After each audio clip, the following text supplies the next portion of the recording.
We're gonna talk about comics from Devil's Due. It's something you wondered if Talking Joe would ever do.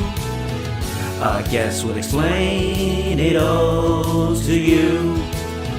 Gonna take some time to read the books we've never read. Oh.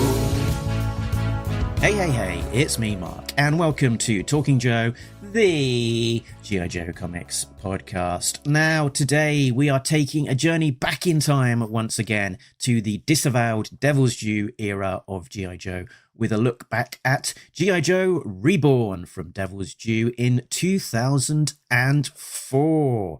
But I will be not looking at this issue just all on my lonesome. As always, I will be joined by a real American Tim.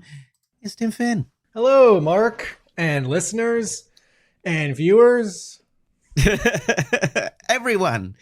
So, Tim, we're looking at G.I. Joe Reborn from Devil's Due in 2004. You've got your copy in my hand. I've got my physical copy over my shoulder. I did read this one as a single floppy for a change, because often I'll be reading it as either a digital version or as a custom bound version from one of my custom bound G.I. Joe collections. But yes, this one, I thought, I got a bunch of comics just randomly. This one was in a lot, and so yeah, read it in person as a single issue.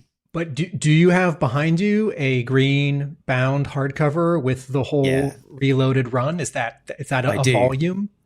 That's one of my volumes. Cool. Yes, and I think I stuck in the back of that volume actually a connected thing, which was the G.I. Joe Transformers crossover, which we'll probably talk about in passing in a minute. Yes. So speaking of a minute, it's been a hot minute since we've been in the disavowed world. So I'll just remind everyone that the issue we're talking about today is a sequel to Cobra Reborn, which we spoke about a little while ago, a few months ago now. So that's the sequel. It came out the following month. And we also spoke to writer Paul Jenkins, who was the writer of the Cobra issue, but not the G.I. Joe one. So, which brings us back to G.I. Joe Reborn. I did have a look at, there's a kind of a blurb in the front of this book. So the blurb said, "A new terror has emerged in the world, a unified legion of radical militias, powerful enemies of the United States, and even internal sympathizers, a terror known as Cobra." What were thought to be random attacks and incidents throughout the country were actually orchestrated by the man called Cobra Commander, disguised and arguably driven mad by the system that taxes the little man and benefits the risk he will launch a full-scale war on our nation in mere hours unless stopped. In G.I. Joe Cobra Reborn, we watched as the commander gathered his forces, but on the other side of the coin, a frantic administration takes split-second decisions to handle the crisis. It must be dealt with quickly, quietly, and efficiently without invoking hysteria. With sympathizers to Cobra in our own ranks, the world needs a task force formed outside of the standard bureaucracy, operating in secrets, unknown to even top military brass. The world needs G.I. Joe, and it needs them now. That's what it said at the front of this book. And boy, was that a concise blurb, or possibly not. But it's been a while since we read this. The last issue, Tim, so Cobra Reborn. So let's have a little quick flick through that and just remind ourselves what on earth was going on. So at the beginning of that issue, there was a break-in of the CDC. So there was some sort of, toxin or whatnot that was stolen. That is sort of brought up again in the issue that we're about to read. And then over the course of the issue, Cobra Commander goes around talking to sort of Cobra people and gathering up allies. So Destro and Baroness. Then we have found out about his history. He's exploding up a bridge. He's got Storm Shadow already established as his bodyguard. He's scooping up Major Blood into his tasks, into his team. There's some sort of CIA looking into what's going on. There's a building of, I don't know, bases it. Then there's more recap of his history. He scoops up Zartan and also Firefly. And he's got his legions already established. They tapping into the president's phone, and we are left with a sort of a threat of Cobra and the sort of a sign appearing on all of the monitors, well, all of these screens across the world. So Cobra very firmly established in the pages of Cobra Reborn there. Tim, you're on mute. Including that second to last panel. That is the American president sitting on his bed looking at a very strangely shaped television, which has been taken over by the Cobra symbol. So it's not just like sort of Times Square, or is it Piccadilly Circus? Like some famous metropolitan urban plaza with tall buildings and screens that have the Cobra insignia. It's also, in the heart of the White House. And I guess the issue concludes with a teaser coming soon, February, the following month. G.I. Joe Reborn from John Nay Ryber and Joe Bennett. So both of these specials are 40 pages. They were both cover price $4.95 when they came out in 2004. And I spent a lot of time in our previous episode talking in the Cobra Reborn episode about what it meant as a comics person and a G.I. Joe fan that Devil's Due was starting this second series and starting a new continuity. And the analogy was Marvel's Ultimate Universe. Don't worry about all these decades of continuity. Here's a new Spider-Man, a new X-Men, a new G.I. Joe that's starting right now in the modern day, like the year 2000, the year 2004. And then as a publishing device and a hook, this new G.I. Joe continuity started with an issue number 1 and an issue number 1 and an issue number 1, right? There's and startlingly, it began with the Cobra special, right? So this first comic is called G.I. Joe Cobra Reborn number 1, and it's 40 pages. And as Mark just described, it introduces Cobra. And then today's episode, there's this 40-page G.I. Joe Reborn special, which is called G.I. Joe Reborn, not G.I. Joe Reborn, number 1. And then the following month, the actual monthly series began, which was not called Ultimate G.I. Joe or G.I. Joe Ultimate. It was called G.I. Joe Reloaded. And I gotta say, there was, I don't want to say confusion, but this required paying some attention. If you were asking your comic book store to order this stuff for you, I assume if you were at a comic book store doing the ordering, because it's not just issue 1, 2, 3. It's special, and then issue 1, and the subtitles are different. And so you're like, I think a lot of people, you and I just refer to this as the Reloaded continuity, even though the first 80 pages of it, are reborn. And the other thing that this sort of reminds me of is when comics publishers try and squeeze a 0 issue out before issue number 1 or right after. And sometimes that really does have the origin. I'm a traditionalist and I grew up reading G.I. Joe, and you don't need a 0 issue to have an origin. You can have origins spread out across, issue 21 and 26 and 144. And if it's a team book, there's no one origin anyway. You've got lots of characters, and over time they might have changes anyway. So the publishing device, the gimmick of a 0 issue is fun, but sorry, I think it's dumb.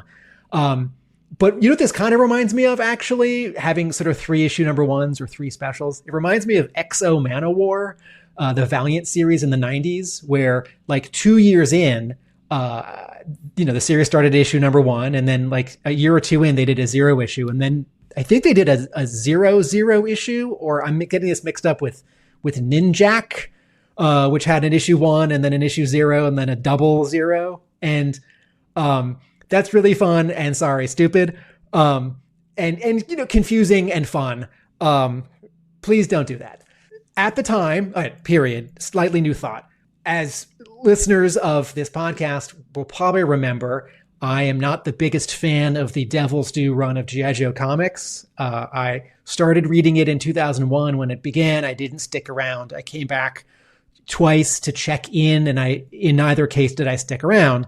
And let me tell you, I did show up in 2004 for this new continuity, written mostly by John Neireiber and a little bit by Paul Jenkins. I got the Cobra special. I got the G.I. Joe special. I got the main issue number 1, and I stuck around for, I don't remember, 5 or 6 issues. And then, not surprisingly, it wasn't to my taste, and I let it go. Mark, were you reading this at the time, month to month? I think I was. I certainly was collecting it. I don't know. It wasn't necessarily my favorite series. And we'll get into some of the details as we get along as to maybe why that was. But I think I sort of lapsed a little bit and would just let some of the issues build up. And then I think I came back to reading them kind of as a whole, kind of a little bit later down the pack. But certainly, similar to you, I was paying attention. I was buying them. I was reading them as they were coming out. Certainly for the first few issues, and then slightly lapsed in terms of at least the monthly reading schedule. I think. But yeah, that was my experience. And these first 2 issues were collected in a Reborn trade paperback.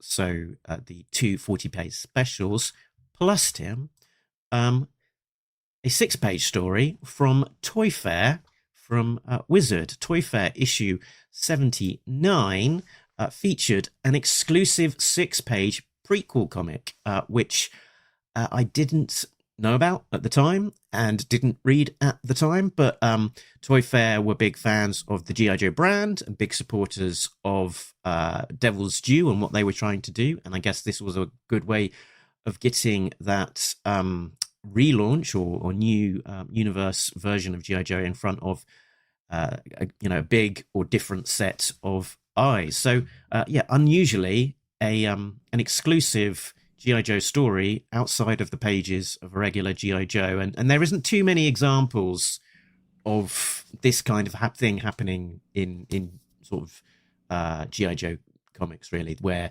you've got a key piece of, I guess, continuity or key piece of storytelling, which only exists outside of the pages of the monthly comic. This is a good reminder. I did not know about this 6-page prequel at the time. I was not reading Toy Fair. I basically never read Toy Fair. And as of 2003, 2004, I had stopped reading Wizard. I think I was reading Wizard for its like 2nd year, 3rd year, and 4th year, which goes back to like, I'm guessing 94, 95, 96. I did buy like 2 or 3 issues of Toy Fair along the way that had Larry Hama or G.I. Joe articles, either like Toy News or there's some issue of Toy Fair with an interview with Larry Hama. It's half about Wolverine. And so I did not see this story at the time, and I do appreciate you sending it over for me to read before I read today's comic book. I do note that if I was Devil's Due, I would be really pleased to get one of the top, demographically overlapping media magazines to run my 6-page prequel story. However, I might be disappointed that it's Toy Fair and not Wizard, because I gotta believe that the Wizard audience was bigger and more focused on comics, even though, of course, Wizard had some coverage of toys, and certainly Toy Fair, was appealing to comics people. But, I remember lots of previews and certainly like mail away, like 0 issues or like freebie issues. If you bought an issue of Wizard. And I remember almost nothing of that for Toy Fair. Toy Fair, it's like, no, there'd be an offer for some toy. So I don't know if, Wizard was just booked up that month, that year, and this was an amazing like consolation prize, or if like the people at Devil's Due were just really disappointed that they had to settle. But it's still a get. And also, I guess on the other side of the coin, G.I. Joe is primarily a toy property. And so having it in the pages of a toy magazine might be a way of getting it in front of the eyeballs of toy collectors rather than necessarily comic collectors. That is a good point. Yeah. So it is a 6-page original story, only in Toy Fair and reprinted in the trade paperback later on. It's written by the same writer as the G.I. Joe Reborn and Reloaded writer, John Nay Ryber, with art by Eddie Barrows. And it is, I think, sort of pitched as a prequel to even before G.I. Joe Reborn, if I'm reading this correctly, but, same continuity as all of the rest of it. So if we give a bit of an overview of the 6-page story, we're in what seems to be like a former, Soviet kind of communist kind of country of some description. There's a labor camp overseen by some guards, and we've got Stalker and Snake Eyes doing some hard labor, breaking up rocks. There's a big bully, and they have a confrontation which eats up a set of the first 3 pages, somewhat necessarily in a plot point that doesn't get followed up. And then we have Storm Shadow coming in on a helicopter into this prison camp, and Snake Eyes is chatting away to Stalker is chatting away to Snake Eyes. Snake Eyes isn't saying anything, and Snake Eyes is using some broken rocks to fashion some shurikens. And as Storm Shadow makes his way into the jail cell, Snake Eyes makes his escape using his handmade shurikens tied together with something to take down the guards, make his escape. And Stalker says that he is in deep cover and needs to get left behind. And the reason that Storm Shadow is there is to try and recruit his, sword brother Snake Eyes over to the Cobra side. So that's where we have it, leave it. Storm Shadow, established as already part of Cobra at that point, trying to recruit Snake Eyes and having this pre-existing knowledge of the character, and Stalker in deep cover in this gulag, which would be probably a plot point to be followed up in the pages of G.I. Joe Reloaded on sale in March. Can you go back to the first page of this 6-page prequel story? So we're in this labor camp, and immediately on this first page, I have a little bit of a hard time telling who is who. If I pay attention, it is clear. There are 3 characters who are prisoners. One is a black man, that's Stalker. Although, I find some colorists in comics sometimes pick not the tone that I would pick or that I'm sort of looking for when it comes to. He looks a little bit more Latino. It's not in terms of his skin tone. It's not quite the. It's not quite. You wouldn't look at a picture of this guy and think, "Oh yeah, of course that's Stalker." Yeah, it doesn't jump out as Stalker, also because of his facial hair. And then there are these other 2 sort of white guys in the scene, and one of them, his face is in shadow, but both of them have hammers, and both of them have the same color pants, and they're sort of, even though you see one close up, he's in shadow, and then the other one, there is a panel where you see both of them, and it's not the same person. But there's a lot going on in this page because there's this establishing shot of like guards and, barbed wire and a prison building and watchtowers and laborers. And then you've got Snake Eyes, who's sort of like hammering something and then eating something. And then the 1, 2, 3, 4, the fourth panel, I understand. But at first glance, I find it confusing because it's like, who's who? Like, because two guys are far away, one guy's in shadow, and I get it. You can't show Snake Eyes' face. And of course, Snake Eyes isn't talking, and he's the guy where you can't see his face. But if you had someone who had never read G.I. Joe comics read this scene, I think they might be confused. I think they could get it on the second or third page. And I think that is a small mistake. And I think it speaks to A, the complexity of G.I. Joe, B, the density of this 6-page story, and also this first page.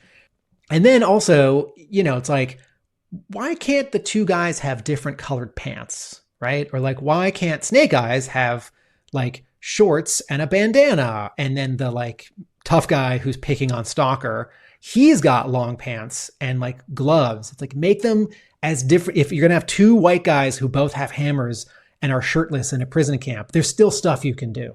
Okay. Complaint over. So now do we talk about the creative team? Oh, no. There's one more thing I want to talk about in this preview, on this prequel, excuse me. Can you go to where Storm Shadow shows up?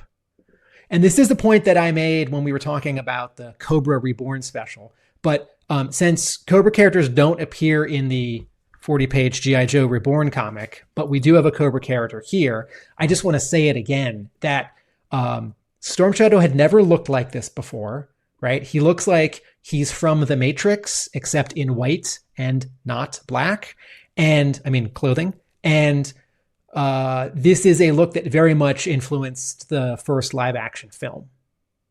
Mm-hmm. Okay, so Mark, what do you want to say about the 6-page story, or should we talk about the creative team? I missed it at the time, but I don't think I missed out onto very much of it. I mean, as we say, half of it is a fairly forgettable sequence about a bickering in the labor camp, and then the rest of it is a breakout of Snake Eyes, which I don't think does much apart from establish that Snake Eyes and Stalker know each other, and Snake Eyes and Storm Shadow also know each other, and Stalker is left in this gulag, which presumably we will get back to at some point. So, yeah, it would have been nice to have it as part of the collection rather than it being this this fairly hard to know about piece off to the side. But there we go. It is what it is. Let's talk about the main book now. So it is brought to us by creative team of John Ney Reiber, story, and we'll talk about him in a second, Joe Bennett and Javier Salteres on pencils, which is unusual for a first issue. Big Bang. It already looks like they may be running into trouble by in terms of deadlines and so on, having two artists there. We've got two inkers, Rui Jose and Andrew Pepoy. Transparency Digital is on colors. Letters is Dreamer Design. Graphic design, Mike Norton. Cover, Tim Bradstreet, with variant by Francis Manipool, Corey Hampshire, and Beth Setterlow. And no credited editor, strangely enough. I noticed that, and I'm going to count that as a small oversight and not a bad sign. I think Blaylock is the editor. In your interview with Paul Jenkins, he talks about talking with Josh Blaylock about his approach for this Cobra special. Okay, so as part of my research of this one, actually, it's sort of I found an interview with Josh Blaylock promoting it, and alongside that was some early prelim art, which included some sketches by Tim Seeley and Josh Blaylock. So on the screen at the moment is a Tim Seeley, I think, Cobra Commander early years design, which you might look as familiar from the pages of Cobra Reborn. There's Stalker in a kind of a leather coat. Rock and roll with that sort of modernized look and soul patch and sunglasses. Zartan in this sort of Terminator style studded biker jackets. We've never seen Zartan so jacked and stout. That is a 5'10", 300-pound muscle Zartan. We've got Colonel Hawk, as much as he, I think, appears in this issue, sunglasses and sort of military gear. A Baroness in different sort of clothing, and I think they also had a handful of other designs as well. So it was interesting that you think of Blaylock and Seeley being so tied to their kind of era continuity version of G.I. Joe, but actually their fingerprints are actually quite on this version as well in terms of working in the background on these specific designs. So I found that aspect interesting. I think this brings up a discussion of the necessity of and unnecessity of this kind of relaunch. You know, when Marvel started its Ultimate line in 2000, I thought it was a bad idea. Turned out to be a great idea. Lots of great stories, really invigorated the publishing, and ultimately those are the stories that influenced the movies. Or I mean, I should say the look and feel of those stories. Certainly one of the series in particular. The movies are like half the Ultimate line and half the original Marvel stories from the 60s. With something like G.I. Joe, when I'm looking at these costumes, I think in some ways these costumes are really different, and in other ways they're not that different. And the philosophical question becomes, is this asking the established audience to spend more money on a second version of something that it likes that isn't that different? If it was more different, does it risk not being the core property anymore? You know, if Cobra Commander doesn't wear blue, and if he's like not a 30-year-old man, but like a 12-year-old woman or like a 60-year-old robot, right? Like, does that break Cobra and it's not recognizably G.I. Joe anymore? Overall, is it too similar to the regular G.I. Joe comic that Devil's Due was doing at the time? Does this, in fact, pull in a new audience? Does this just get some of the existing audience? And ultimately, the series didn't run that long, so we know the answer to these questions. One of my general thoughts here is that the covers for these two specials looked so different from anything we'd seen before on G.I. Joe and anything that was happening over in the main book at Devil's Due. And that was a great step. And then you open the book and they look kind of different. The art looks, I don't know, a little more detailed, a little more realistic, sort of a little less of the, Tim Seeley's work is like a tiny bit more cartoony compared to, say, Eddie Barrows and Joe Bennett. But the coloring is the same and the lettering is the same. And I think if you hand, one of these Reborn issues or one of the regular Devil's Due issues to a non-G.I. Joe fan, they wouldn't necessarily know that it's different. And again, this is a fine line, because if it's too different, it's not G.I. Joe. And if it's not different enough, then what's the point? And ultimately, many brands can't sustain this kind of relaunch. So, Mark, do we talk about the cover? Do we talk about the creative team? I was just going to touch a bit more on John Nay Ryber. So who is this guy? He sort of entered sort of comics primarily through working with Vertigo and doing the ongoing continuation of Neil Gaiman's The Book of Magic miniseries.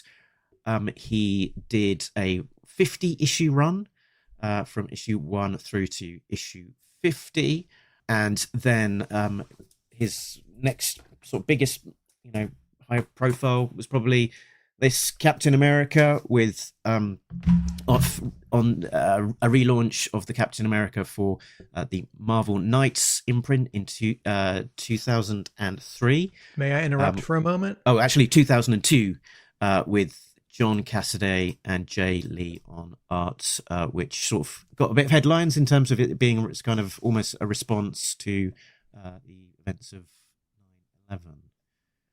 Yeah, that Captain America relaunch was a really big deal because the main Captain America book had ended, and like twice now. And so here was a new Captain America, but it was going to be more fancy, right? Fancier art, fancier stories, a little bit more grown up.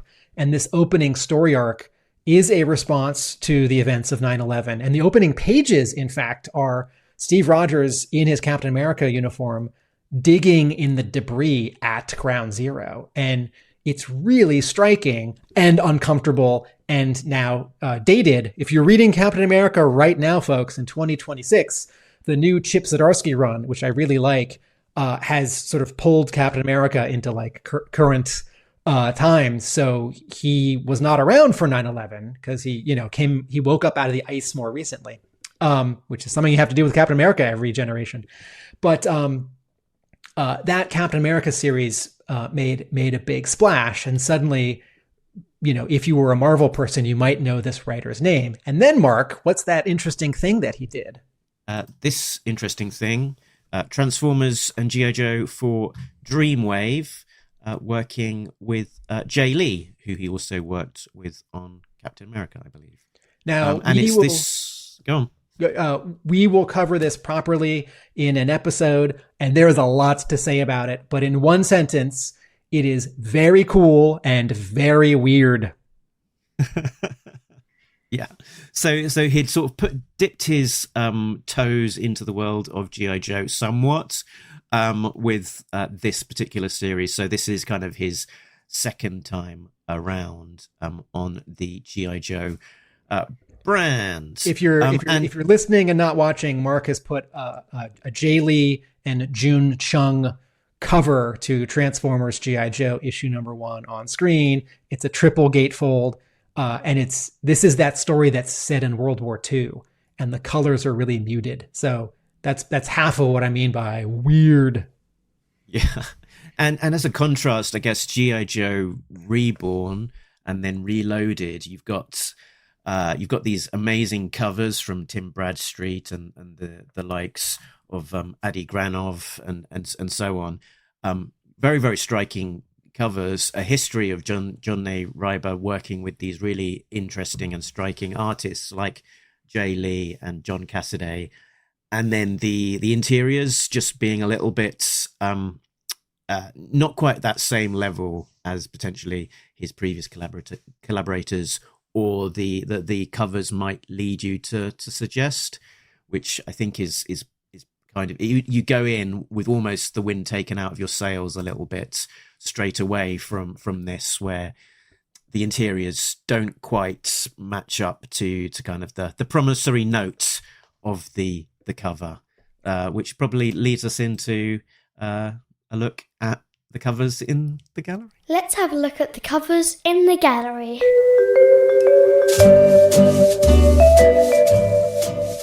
Okay, Tim Bradstreet draws and colors the regular cover for G.I. Joe Reborn, issue #1. As with the Cobra Reborn special that I'm holding, this is a wraparound cover. The front half is just one character. This time it's Snake Eyes. Full figure, although he's cropped from his sort of mid-shins up. So you're seeing 85% of him. Snake Eyes is holding an Uzi and a sword, and he's in an underground sort of catacomb. There's some stairs behind him. There's an archway, and it's all brick. And even though there's a lot of subtlety in the coloring, it all reads as monochrome, as if it's just sort of sepia toned. Bradstreet's got a great compositional device here where Snake Eyes, who you might lose because he's a dark character with a lot of shadows on him, is almost completely outlined by the highlights in that sepia archway and staircase behind him. Bradstreet's work is always heavily photo referenced to the point where, to my eye, it looks traced. And I don't know if he's tracing or not, but I've seen some of the original photos, and then I've seen his images. but he's still making a lot of decisions in terms of contrast, shadow, composition, and color. Then there is a back half of this, which features 3 close-ups of other Joes. We see some guy on the top who looks awesome, some lady in the middle who looks awesome, and some dude on the bottom who looks awesome. Oh, wait, these are actual Joes. It's Duke, it's Lady J, and it's rock and roll. I would not have guessed that that's Duke from the top view. Lady J, yeah. And then I thought maybe Chuckles, but no, it's rock and roll with his new soul patch goatee, not a beard and mustache, and very cool Oakley sunglasses. But the treatment on this back cover is the 3 images are like surveillance video captures or photos where each of these characters is looking away, but there's a crosshairs or like a central circle on them, and then their name and their code name and their rank and one bit about them. And then like if you're in some sort of espionage type film and you're in the situation room and they're calling up the digital files. Yes. This doesn't feel like Cobra is targeting them for assassination. This feels like, the boss is like, get me Hauser, get me Hart Burnett, get me McConnell, get me Rambo. And then on the bottom is a map of the world, and it's like, green tech lines on black with some graphics for like airplanes and stuff. So it's a cool cover. And I think Mark makes a very good point about the covers of these 2 specials not quite agreeing with the insides. And, Marvel had done something similar with its Ultimate line where those earliest comics, like the first issue or 2 of Ultimate Spider-Man, the first issue or 2 of Ultimate X-Men, were pencil drawings of Spider-Man or Wolverine, and then very heavily digitally painted, but then comped on a photo background. And then the photo background sort of gave way to like a drawn background that was heavily computer painted. And that was the look of the Ultimate comics. And then they had that sort of vertical bar treatment on the left and right so that you knew from a distance those were the other Spider-Man and X-Men comics. G.I. Joe is not doing that here. There's no graphical element here except for the word reborn that says not the regular continuity. But again, the Tim Bradstreet covers go a long way towards that. Mark, you made a comment when you were running through the creative team. Well, the graphics do still say G.I. Joe, a real American hero, which is... That's right. That's a good point. Yes, it doesn't say, Ultimate G.I. Joe, Deluxe G.I. Joe, Absolute G.I. Joe. It doesn't say G.I. Joe Reloaded yet. It says G.I. Joe just like the other G.I. Joe. And then there's the added word. And I wonder, maybe that's an oversight. Maybe that's Hasbro. Like it has to say a real American hero. But, the modern comparison is that right now Skybound is publishing 2 monthly G.I. Joe comics in different continuities. One is G.I. Joe, a real American hero, which has been around since '82, and one is just called G.I. Joe, and it does not have a subtitle, and that logo does change color every month. Before you move on to that one, just to finish up on the covers, can you have a look at the back of your G.I. Joe Reborn cover? And read to me, what is, how do they describe Duke here? Hauser, Conrad S., codename Duke, Master Sergeant, U.S. Special Operations Command. Can you read that third line again? Master Sergeant. Looking at the second word? Is Sergeant misspelled? Yikes. Error detected. Error detected. No prize incoming. I've got 2 error detected for the inside edition. Just you wait, sir. Right? Okay. Right. Do you want to move on to your next? Right here in my notes. Oh dear. Yeah, go move on to the thought that I kept on interrupting. So you said when you were going through the creative team that it's unusual or maybe not a good sign that this, first issue, 0 issue, whatever special has 2 pencilers and 2 inkers.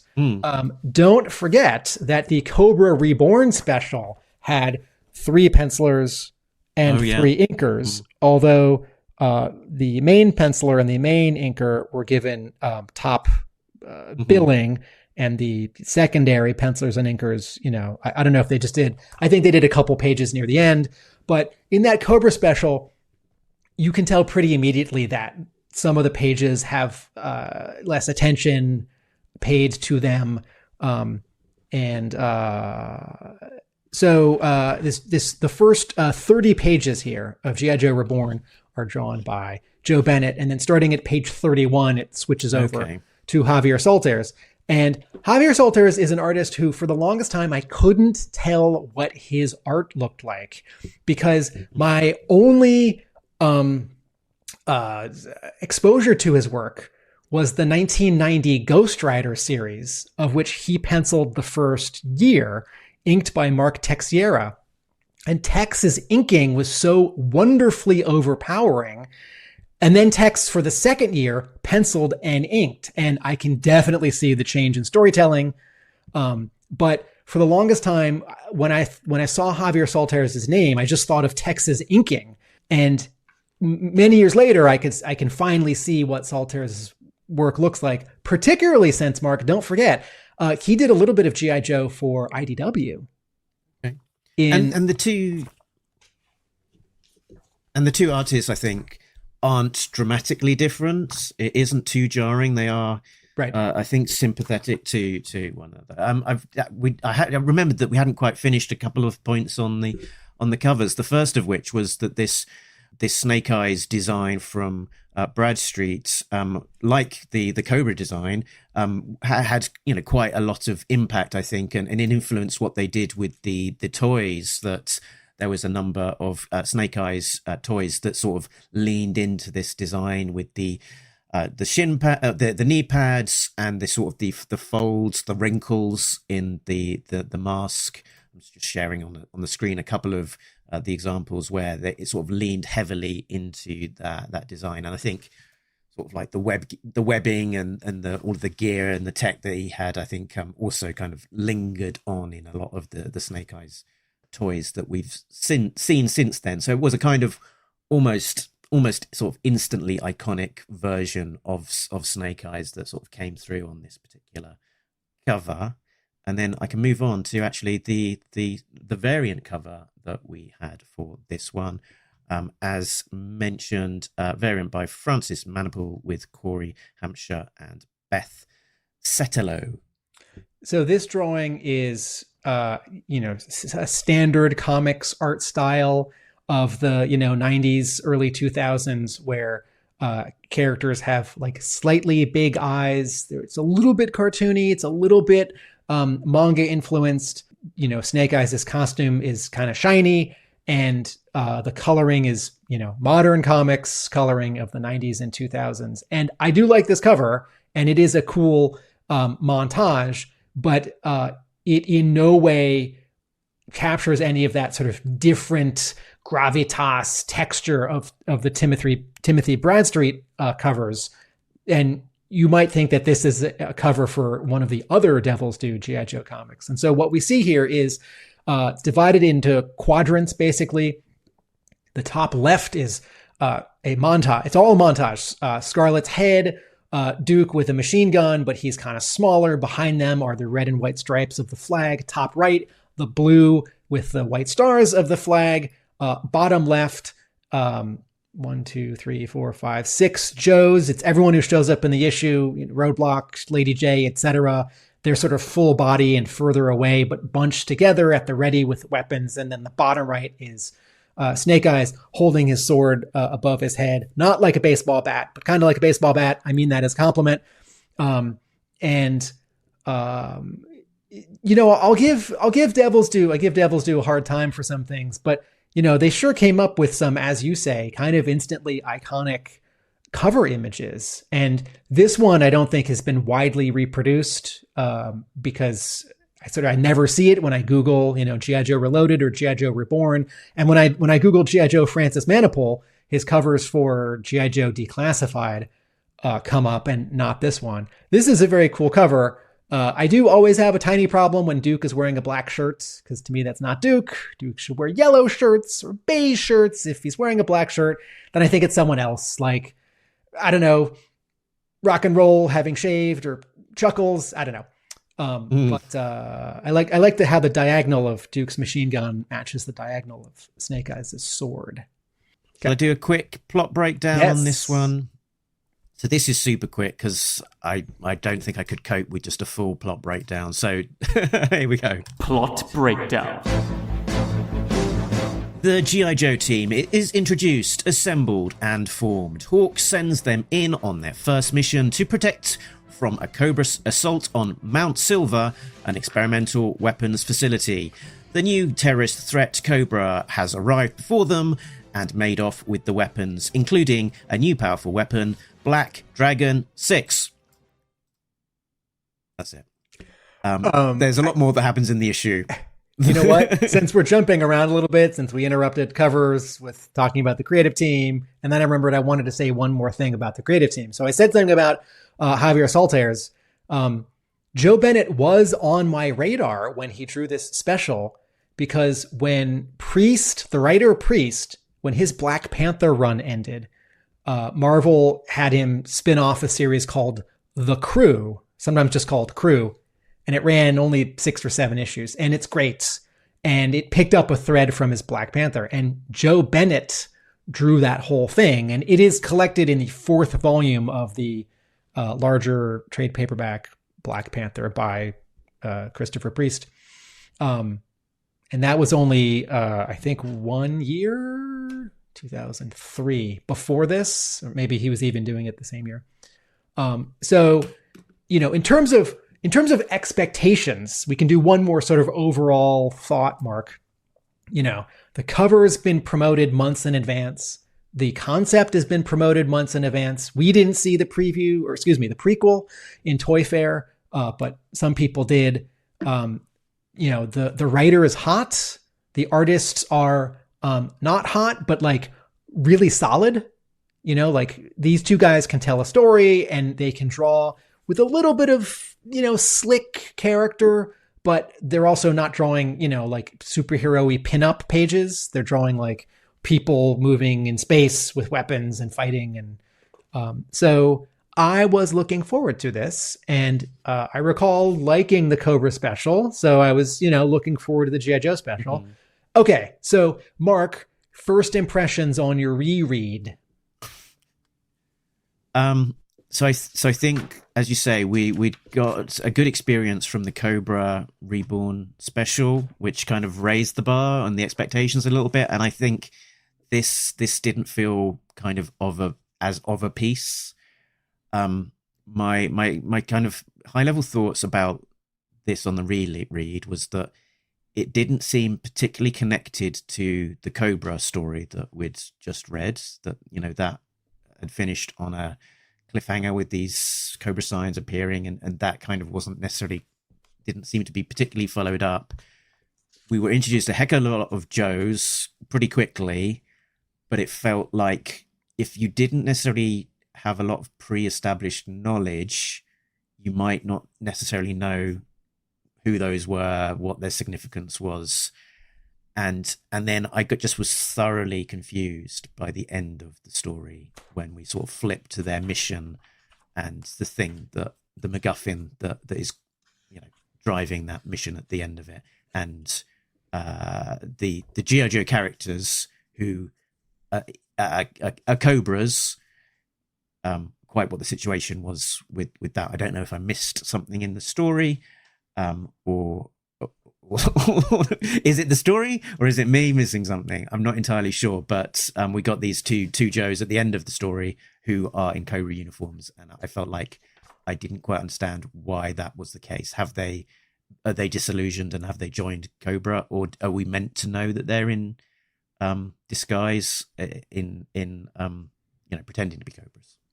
And before I forget, I just want to point out, picking up a specific thread from your reference of two Joes in Cobra uniforms.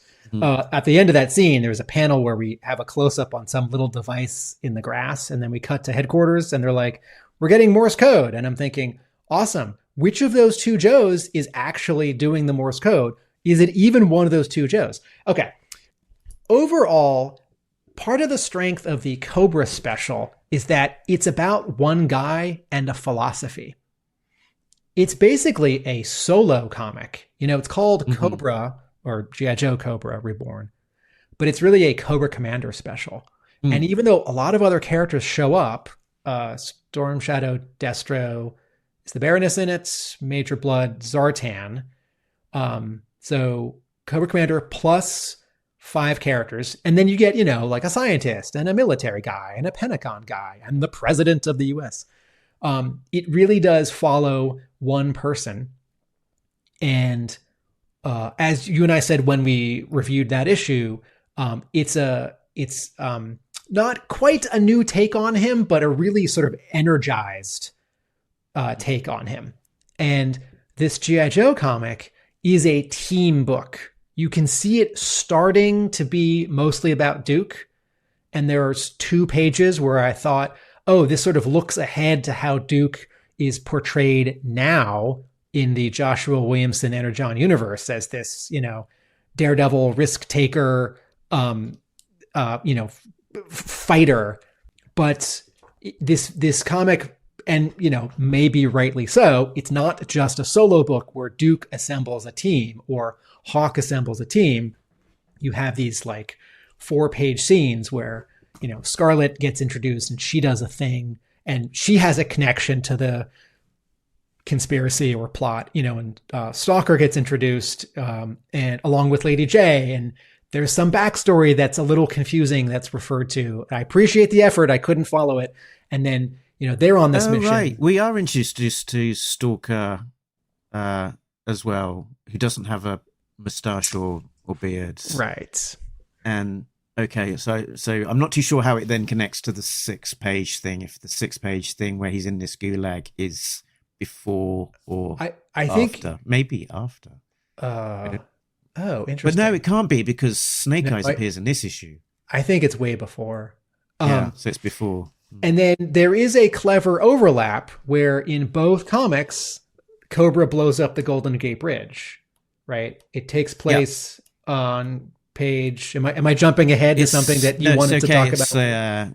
It's when we're introduced to. Here we go. When we're introduced to Rock and Roll, Craig McConnell with his soul patch. I will put the Cobra page on my screen, and you can have the G.I. Joe page on the sort of main screen. And are these the same? These are not the same drawings.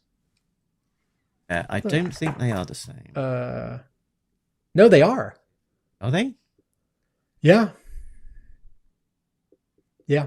The one that you have on screen from the G.I. Joe comic, it does not have a sound effect, and it's cropped a little bit. The bottom section isn't there. Yeah. But, put it on the screen from the Cobra book. Yeah. And that's clever. And it's nice that there is that overlap piece that it connects the two. Yeah. And not just in an overlap. When it happens in the Cobra special, you think, oh no, Cobra's has this sequence of terrorist attacks, and one of them is, in America, and that's bad. I know the Golden Gate Bridge. And then you're reading the G.I. Joe comic, and it sneaks up on you because, Rock and Roll is surfing and with his girlfriend, and she's awesome and bodacious. And then the bridge blows up. And radical, and then the bridge blows up and she dies. And so you realize, oh, that was happening off panel, sort of zoomed in during the Cobra special that I read last month. And so now, Roadblock has a reason to Rock and Roll. Rock and Roll has a stake in this fight.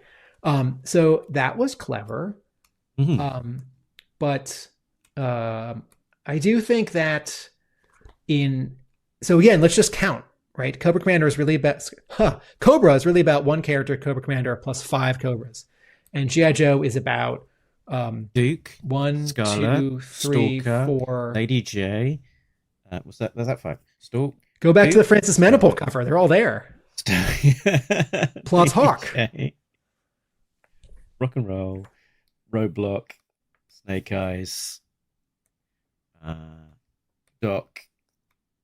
Beachhead, Hawk. So 10.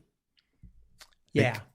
And, just doing the math, this might have needed to have been an 80-page story, or some things could have, maybe some things needed to have been simplified or combined. So, from the beginning, let me grab my notes. Okay.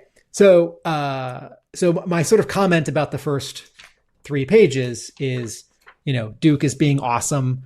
And I don't think he ever acted like this in the Larry Hama Real American Hero comic. I don't remember if he acted like this in the Devil Stew, Josh Blaylock, Brandon Jerwa comic, but this does feel like 20 years later how he acts in the Skybound comic. So that's kind of fun.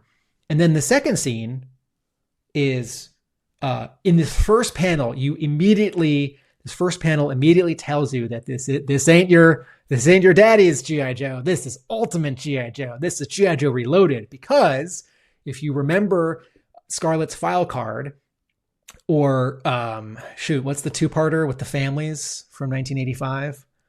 The Captives of Cobra. Captives of Cobra, right? With her like brothers and her dad, right? And they all know martial arts. So in this first panel, right, it's a cool like diagonal composition, so it can fit in a horizontal panel. And she's walking. She's got a leather jacket. She's walking in downtown Atlanta, Georgia, and it's a really dramatic sunset. The sky's red and orange. And the second caption says, O'Hara Combat Systems International Central Office. And at the bottom of the skyscraper, there's giant letters that glow that say OCS. And she says, I don't know, guys. I think she's saying this to herself. She's outside. She's not talking to anyone. She says, I don't know, guys. I think I liked it better when it was just a dojo.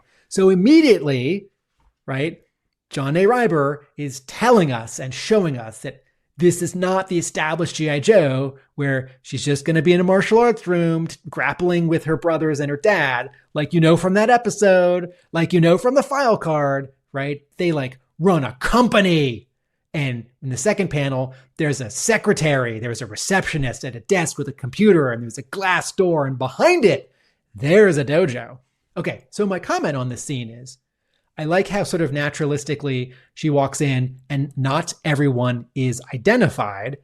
I know G.I. Joe and I think, oh, these are her brothers. I don't have her file card memorized and I haven't watched Captives of Cobra in a long time. So I'm thinking, okay, these are her brothers, I think. And then she mentions her uncle. And then like on the second or third page, she mentions her dad. And then I think, oh, wait, how many of these guys are her age and how many of them are a generation older? And which one is which?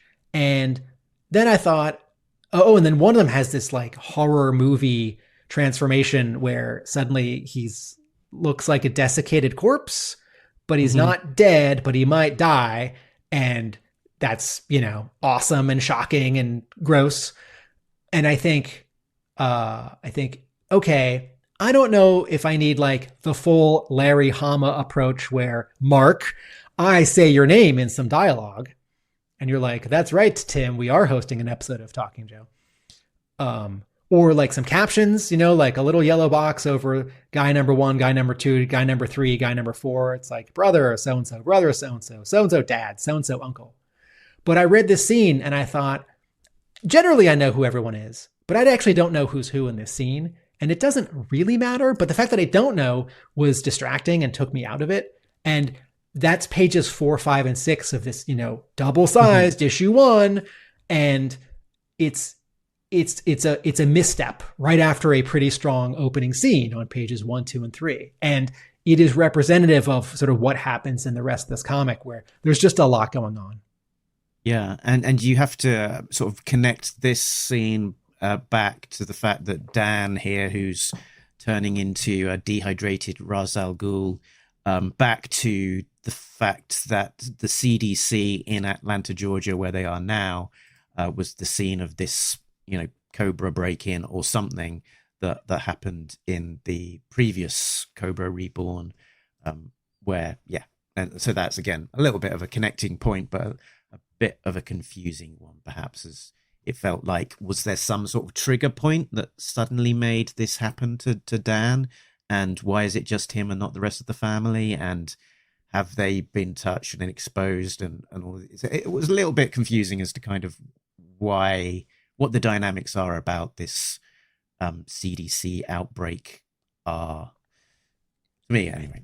I think about the mechanics of comics when I'm looking at this page and thinking about this scene, and I need at least one thing to change. Either I need more pages, so there can be some more dialogue and some more choreography, so the characters can, without sort of being rushed, like the scene is really dense, and I appreciate that it's dense, so that someone can explain something additional, or the dialogue and staging that is here needs to be revised, or the number of elements that are in this scene needs to be reduced. Like, for example, what if instead of, like, part of what throws me off with this scene is that she shows up in the middle of a martial arts lesson. So it's not just her brothers and her uncle and her dad. It's also some students who I'm guessing are like 30 years old and some of their security contractors, although I don't know.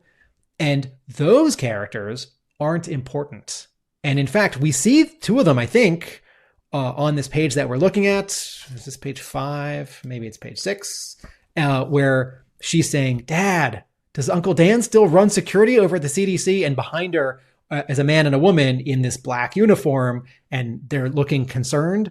And I appreciate that, other people are involved, but it's asking a lot of this scene that there are 5 speaking roles plus how many students are like observing the lesson? 1, 2, 3, maybe 4, 5, 6, because way back on page 4, like between her brothers and uncle and dad, there's like 3 silhouettes. That's a little unclear. So like, what if, let's just restage this scene a little bit. What if it's like, okay, so her brother has to touch her uncle so he can also be maybe infected. So they can't just be sitting in a boardroom. But what if we just take the other students out of this scene? And what if it's just Scarlet and her 4 family members? And now it's sort of easier to compose the panels because you don't have to account for, you still want to draw some backgrounds, but you don't have to account for all these other people who don't get identified and don't speak and actually don't do anything. And then the next scene, we're introduced to the next 2 Joes, Sergeant Lonzo R. Wilkinson, aka Stalker, and Captain Allison R. Hart Burnett on a field mission to investigate a terrorist group. Tim. But in a way, Mark, here we were also introduced to a third Joe, because there's a reference to a Joe codename. And it's not someone we see in this scene, but it's someone who shows up later in the comic. Later. Mm-hmm. And so you're on page 7. If you go forward to page 8, in the second and third panel, Stalker with no identifying facial hair says, he's got a cute nickname for Lady J. He says, "Tell me, Captain Debutante, since you're above the honorable traditions of rank and courtesy, do you still have nightmares about Beachhead?" And she says, "I do. He usually winds up with no teeth and a broken neck. Now hump that pack, Wilkinson. Let's do your job." And I think, okay, I know G.I. Joe. Beachhead is a G.I. Joe character. He's awesome. My brother had the figure, so in my mind, Beachhead isn't mine. He's Kevin's. And that's how it is with half of all Joes from 82 to 92, folks.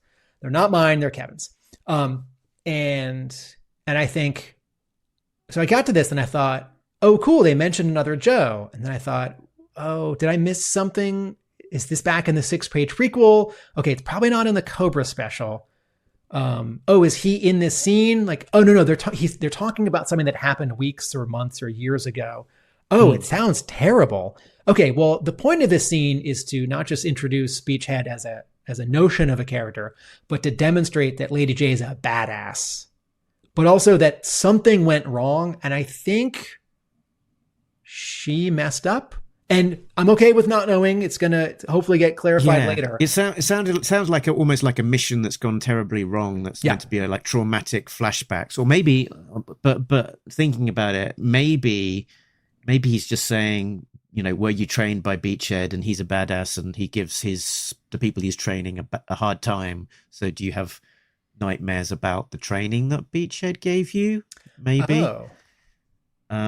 But yeah, that wasn't my first. That wasn't where I went with my interpretation initially. But given that we see Beachhead later on and he's not messed up, then maybe that's it. But they call her a debutante, like she's a bit of a rich girl, la-di-da, slumming it with them, which wasn't necessarily something that I'd associated with her as a character before. But her background is that she's got a birthplace of Martha's Vineyard. She went to study at Trinity College in Dublin, so she's sort of very internationally well traveled. Martha's Vineyard, is that quite does that is that got a reputation of being a bit posh and la-di-da? Yes. So I guess that's what they're leaning into there. I just want to, for all the picking on this that we're doing, I do want to acknowledge that the Devil's Due always makes dense G.I. Joe comics that are worth your money. And, there's never like 3 pages with just 2 panels per page where, the art is, they're trying to, the writer's never creating moments where the artist is just going to be able to sell the original art. They're always aware that this is a team book, good guy team, bad guy team, big cast, lots of supporting characters, gear, environments, and lots of dialogue. Not too much dialogue, but, people are explaining things and they're interacting. And so, I would rather a comic that a little too much is going on and I have to pay attention than not much is going on and I feel like, I'm not getting my money's worth. I'm going to point out here on the page that you have on screen, and then one more panel that comes a little bit later. So 3, 4, 5, 6, 7, 8, 9, 10, 11, 12. All right, you're on page 12 right now. This will be one of my 2 examples of how I don't like the coloring in this comic. The second panel here, there's a big panel. It's not a splash, but it's almost a splash. And the camera's low, and we're looking past Lady J. We don't see her face, but we see her legs and her pistol. And the 1, 2, 3, 4 soldiers who were with her and Stalker on the mission are sort of far away, and they're all blind, right? One of them says, Sarge, is that you? It's him. And then they mentioned that there was this laser weapon, right? And I don't know what's going on with the leaves at the top of this panel, but there's this crazy highlight as if it's a full moon and as if the moon is like 100 feet above these trees. And I get it. It's not real life. Comics can have stylistic decisions and, colorists can, accentuate and make creative decisions. But there is this style of coloring from the 90s and 2000s, and it lingers with some colorists to this day, where no matter what the time of day or environment is, like things are just over rendered. And I would much rather there be fewer colors on this page than the ones that are here. And then I'm going to jump to a different scene. Do you have page 22 lined up, Mark? That's the one where Snake Eyes is on the roof. And he is, here we are. Okay, so just a tiny example, like it's all over the page, but I'll just point out one thing. On panel 5, Snake Eyes is pushing his weapon and then about to crawl into the vents, the like duct on the roof of this military base, and there is a very bright, shiny metallic highlight on the side of this duct, and it's not just nighttime scenes where I think transparency digital is overdoing it. It's every scene. But like I don't know what the light source is, and I don't know why that piece of metal needs to be so shiny. And I thought you were going to point out the crazy highlight that he's got on his scope. The scope of his rifle. Yeah. That's it's not helpful if you're a sniper just to have a crazy reflection like that. But imagine if this was a current 2026 issue of Real American Hero, colored by Francesco Segala, how like muted but interesting this would be. Imagine if this was like not drawn by Tom Riley, but in the Tom Riley issues and colored by Jordi Belair. Like there might be pink, there might be green, it might be weird, but it would be, like I would argue under control. And I think the colors here are out of control, and they're not behaving the way that light behaves. Things are way too reflective. There are way too many light sources. Okay. End complaint about color. Okay. I did jump ahead a bunch of pages. Do you want to go back to so we're in the 9 or 10? We're in the Pentagon next up, and we're introduced to Hawk, who's a maverick who won't play by the rules, Tim. And he's getting in an argument with a 2-star general who is late for the meeting and insisting on an ID check. And he goes as far as to ripping off his stars for some reason. And yeah, not making any friends. So when this happened, I thought, oh, that 2-star general is Zartan, and Hawk knows it. Because there is no way that you would assault a 2-star general in the Pentagon. Period.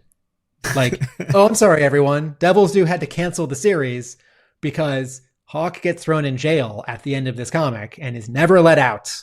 And like, I get it. It's really dramatic. It's kind of funny, and it does demonstrate, what a cool character he is. But it goes too far. Mm-hmm. And you just wouldn't do that.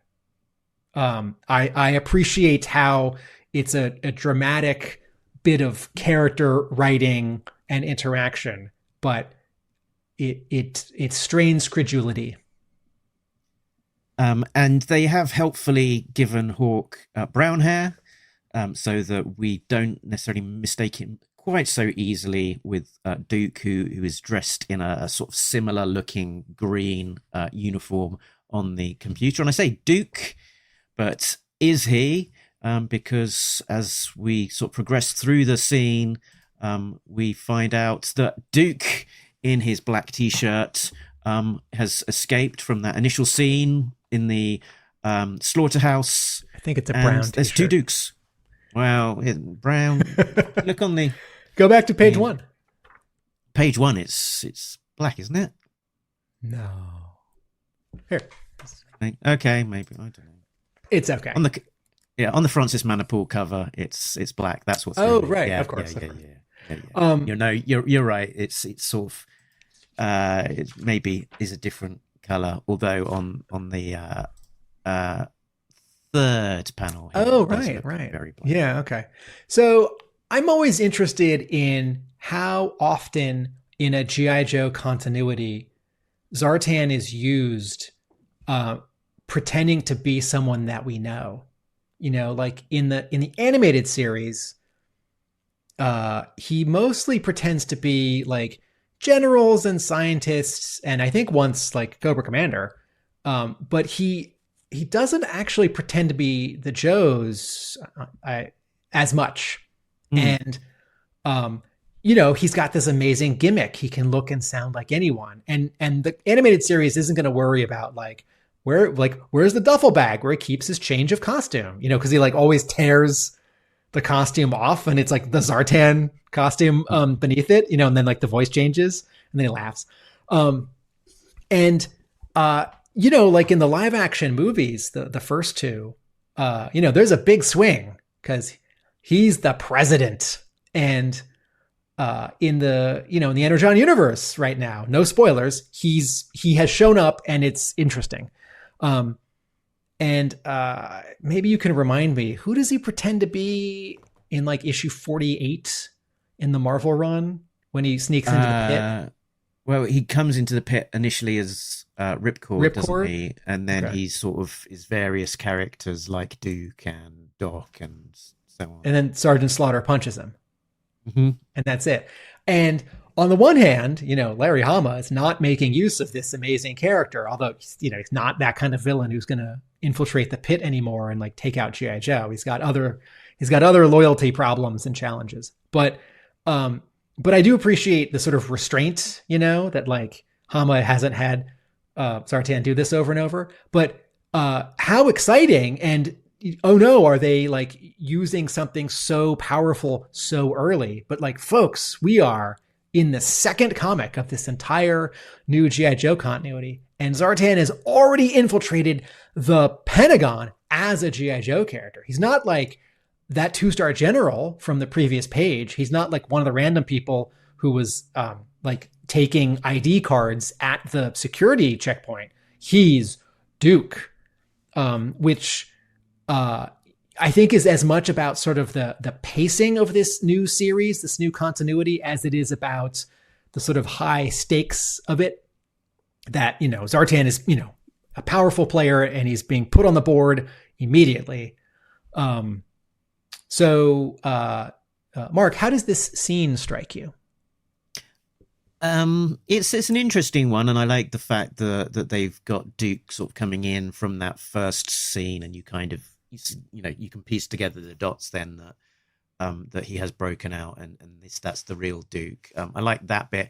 I think for a new reader who was coming to G.I. Joe without having lots of G.I. Joe prior experience, it probably is quite confusing because they don't really explain what is going on, and the fact that we've got Zartan here who is a shape changer. So I could see someone who is less familiar with G.I. Joe being a little bit left behind by that scene and just not knowing what the heck was going on. But yeah, as a long-standing G.I. Joe reader who knows about Zartan and the fact that he's this shape changer, you can follow it. But otherwise, I think it would be a struggle. Go back a page before this, or 2 pages before this sort of Duke versus Duke surprise. We have the connection with Scarlet, where finger quotes Duke and Hawk are talking about Shauna O'Hara and how she's in quarantine, and Hawk is going to go see her. So do we take it to mean that Zartan, disguised as Duke here, is trying to keep Scarlet off the board, or he's the person who put this Cobra symbol here? Or is this the moment when the Cobra symbol shows up on the last 2 pages of the Cobra special? This is another thing that I think could use a little more room to breathe or developing. That on its surface, I understand that Hawk is just going to go see Scarlet in person, and that something went wrong and she's in quarantine, and that Zartan, disguised as Duke, points out the Cobra symbol, right? And Hawk says, "From outside? That's impossible. Some pencil-pushing OPSEC weasel must have flagged O'Hara's file." And then I start to get a little confused. Like, when I look back at this, like, how much damage is Zartan doing here, disguised as Duke? Did he not do enough damage because his cover's blown, because the real Duke walks in 2 panels later? And that is a really fun surprise, but Joe Bennett does pull it off. If you can go forward 1 page, the 3rd panel on the next page, where Zartan, disguised as Duke, says, "Took your face," and he's elbowing Hawk in the back of the neck. Yikes! Who goes, "Ung!" And then the real Duke is on the right side, and Joe Bennett pulled it off. That is the same face on the left as on the right, without being like a perfect left-right mirror image. And one is the fake guy in costume, the other is the real guy who just escaped prison. Actually, which sort of begs the question: how did a real Duke get into the Pentagon? Did he have his ID on him? Like, when he was when he was not a captive of Cobra, that's an episode of G.I. Joe. When he was captured by Cobra and hanging from a meat hook in a unbound slaughterhouse in Arlington, Virginia, did they not take his wallet? Yeah.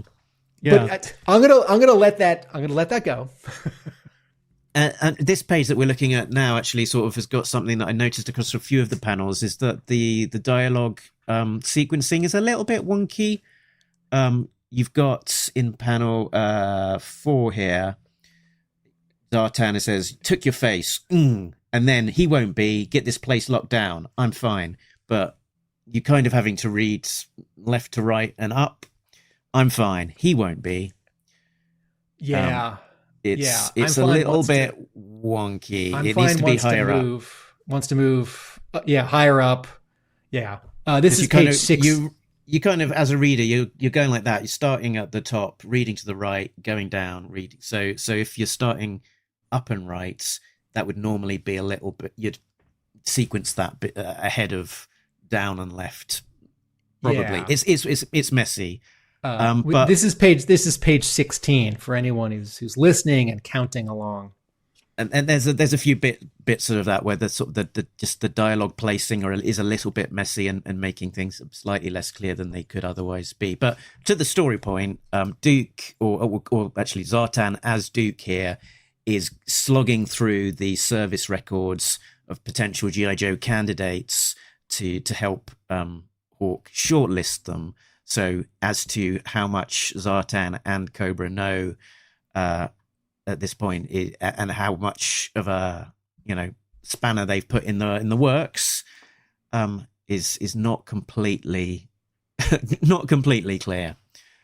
While we're picking on Dreamer Design for its lettering, back on page 16, the final panel, one of my least favorite lettering ticks. On the final panel, when the real Duke says "security" on the final panel, the I in security has serifs, and an I only wants serifs if it's the word I, a letter by itself, not if it's in a word like in or insidious or security. Or fine. As per the dialogue balloon immediately before. Yes. And not as the word balloon immediately after. Get security into. It happens twice in that word balloon. 3 times. Security into section C. All three of those words have eyes. Let's move on before Tim has an aneurysm about these serifs. So next up is Petty Officer First Class Navy SEAL Craig S. McConnell surfing under the Golden Gate Bridge with his girlfriend Captain Min when the bridge is blown up, killing Min. It's not Captain Min. And she's got cutting edge MP3 player with wired connection. 2 comments about the opening panel of this surfing scene with Rock and Roll and his lady friend. 1, I think the Golden Gate Bridge is red. And 2, if he's now... Wait, who said he's a Navy SEAL? Did you say he's a Navy SEAL? I did. It says Petty Officer First Class Craig S. McConnell, U.S. Navy. I was taking the JOE summary as being for the full thing, so I'm assuming that it's referenced somewhere, but possibly not. Is Rock and Roll? Let me just go to JoJo. Rock and Roll. Is he in the Navy? He is. He's in the infantry in 1982. Mm-hmm. Advanced infantry training, covert ops school. Okay, so in Ultimate Spider-Man, Peter Parker works for what was it called back in issue 1? Like bugle.net or something. It wasn't like a newspaper, the Daily Bugle. It was like some web thing. And that's fine. You can update this stuff. Whether he's actually Navy SEAL or just in the Navy, you can change things, you can update things.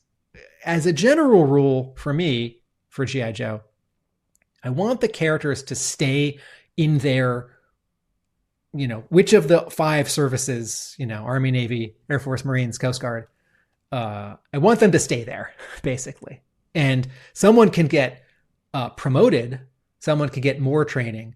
But when I think of Rock and Roll, I don't think of the water. I mean, yes, surfing, but I think of him holding a machine gun on the ground. So that bit there on this first panel, U.S. Navy, jumps out at me. I found the reference to him being a SEAL, which is page 32. When we see Rock and Roll again, he says, "Hey, SEAL man, among the Hawks, I'm known as Rock and Roll. I'm sorry, man, about your woman. I'm coping, Giant Man, but it's harsh. Giant Man, come on, Rock.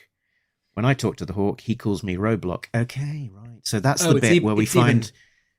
It's even earlier, because Rock and Roll says, "I was with the teams, the SEALs." Okay. Oh yeah.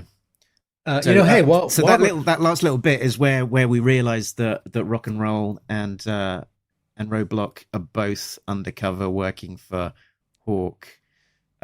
Do we realize it? Well, I didn't. Let's come back to this scene. Let's go back to the Golden Gate Bridge that's not red, where rock and roll is surfing. Also, I don't know what the water is like under the Golden Gate Bridge. I don't know if people surf there. I doubt it. I mean, I'm not an expert on this, but I've been there. I feel like the water is a little bit calm, but you know, someone can let us know in the comments or on Facebook. Anyway, so oh no, please don't ask the internet on your phone. Can you surf at the Golden Gate Bridge? Okay. Oh, yes, you can surf under the Golden Gate Bridge at a spot called Fort Point, but is exclusively for highly experienced surfers due to extremely dangerous, fast-moving currents. Okay.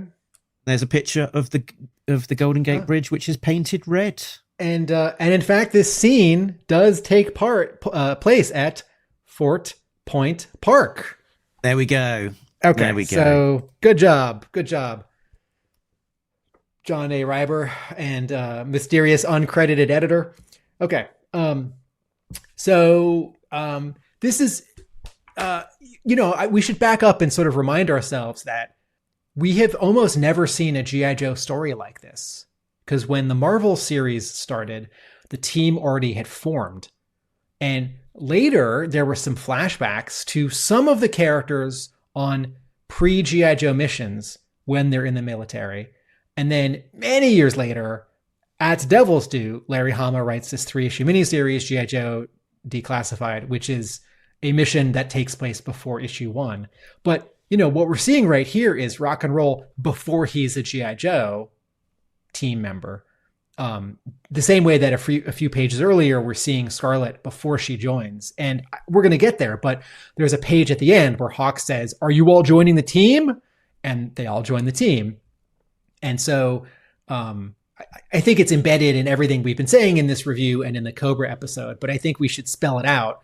In Marvel issue 1, 1982, G.I. Joe already exists, Cobra already exists. When Devil's Due publishes its issue number 1 in 2001, it's a continuation of Marvel.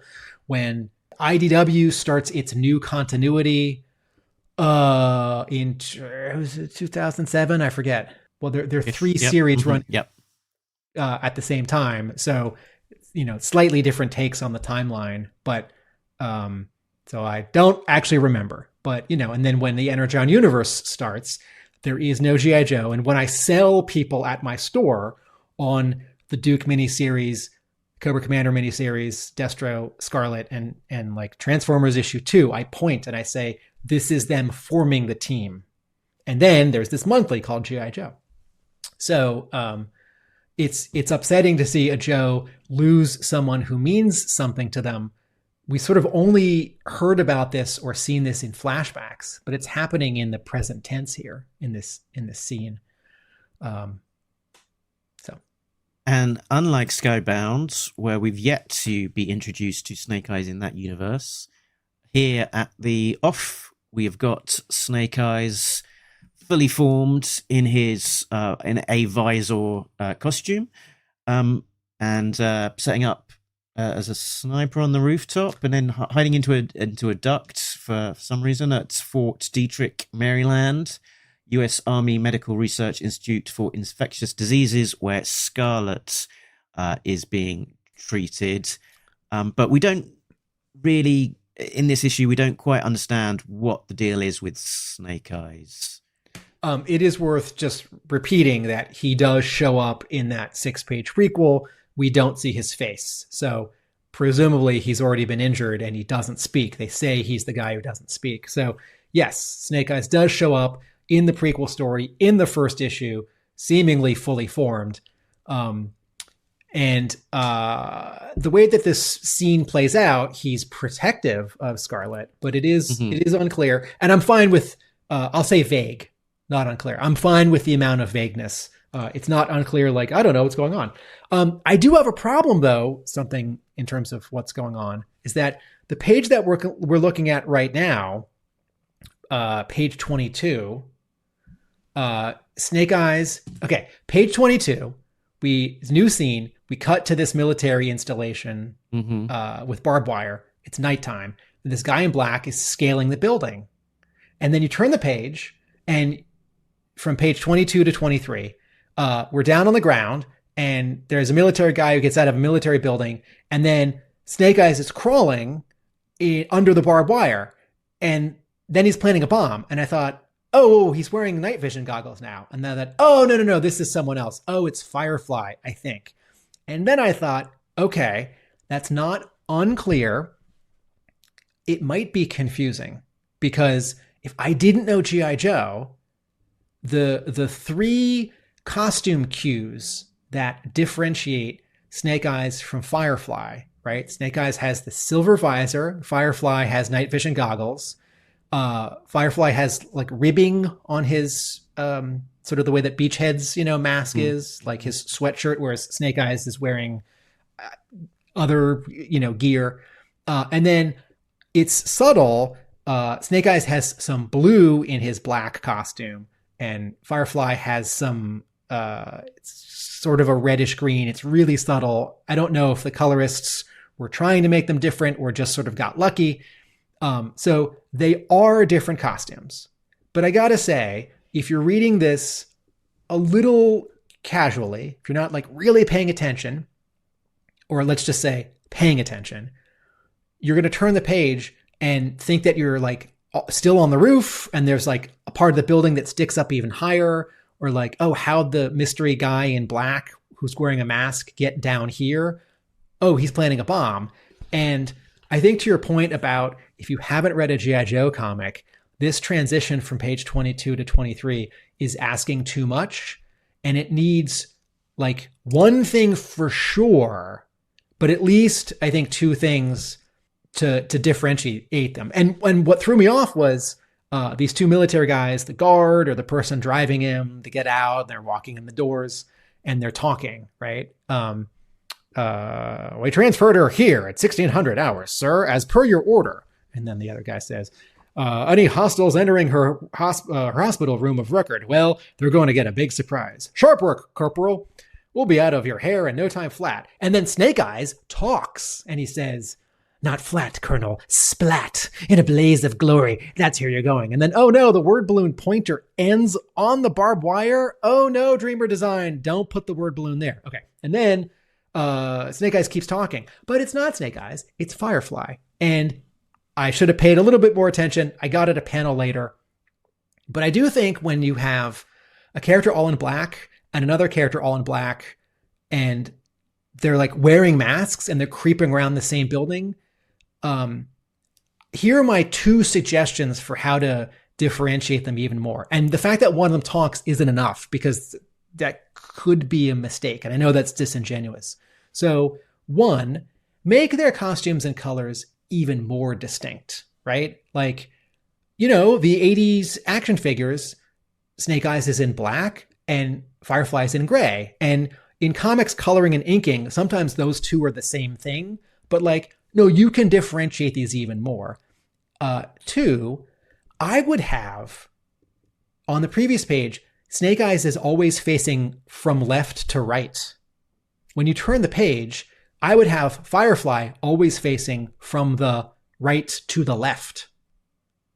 I would just, you can't quite flop the page, maybe except for the first panel, but give me a like film directing comic book layout difference in addition to like, he's wearing red gloves or, something like that.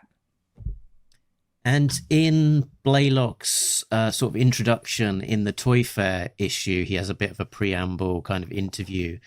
And one of the things he calls out about Reloaded being different is specifically about bringing the characters back to their kind of the originals and connecting them to the era we live in and the threats that shape it and shape us. Accordingly, Firefly will be returning to his saboteur routes to better serve a terrorist group like Cobra. So we are seeing Firefly doing a saboteur-y thing of sneaking about past barbed wire and installing this sort of explosive device. He's not in his 1990s green and gray Ninja Force outfit.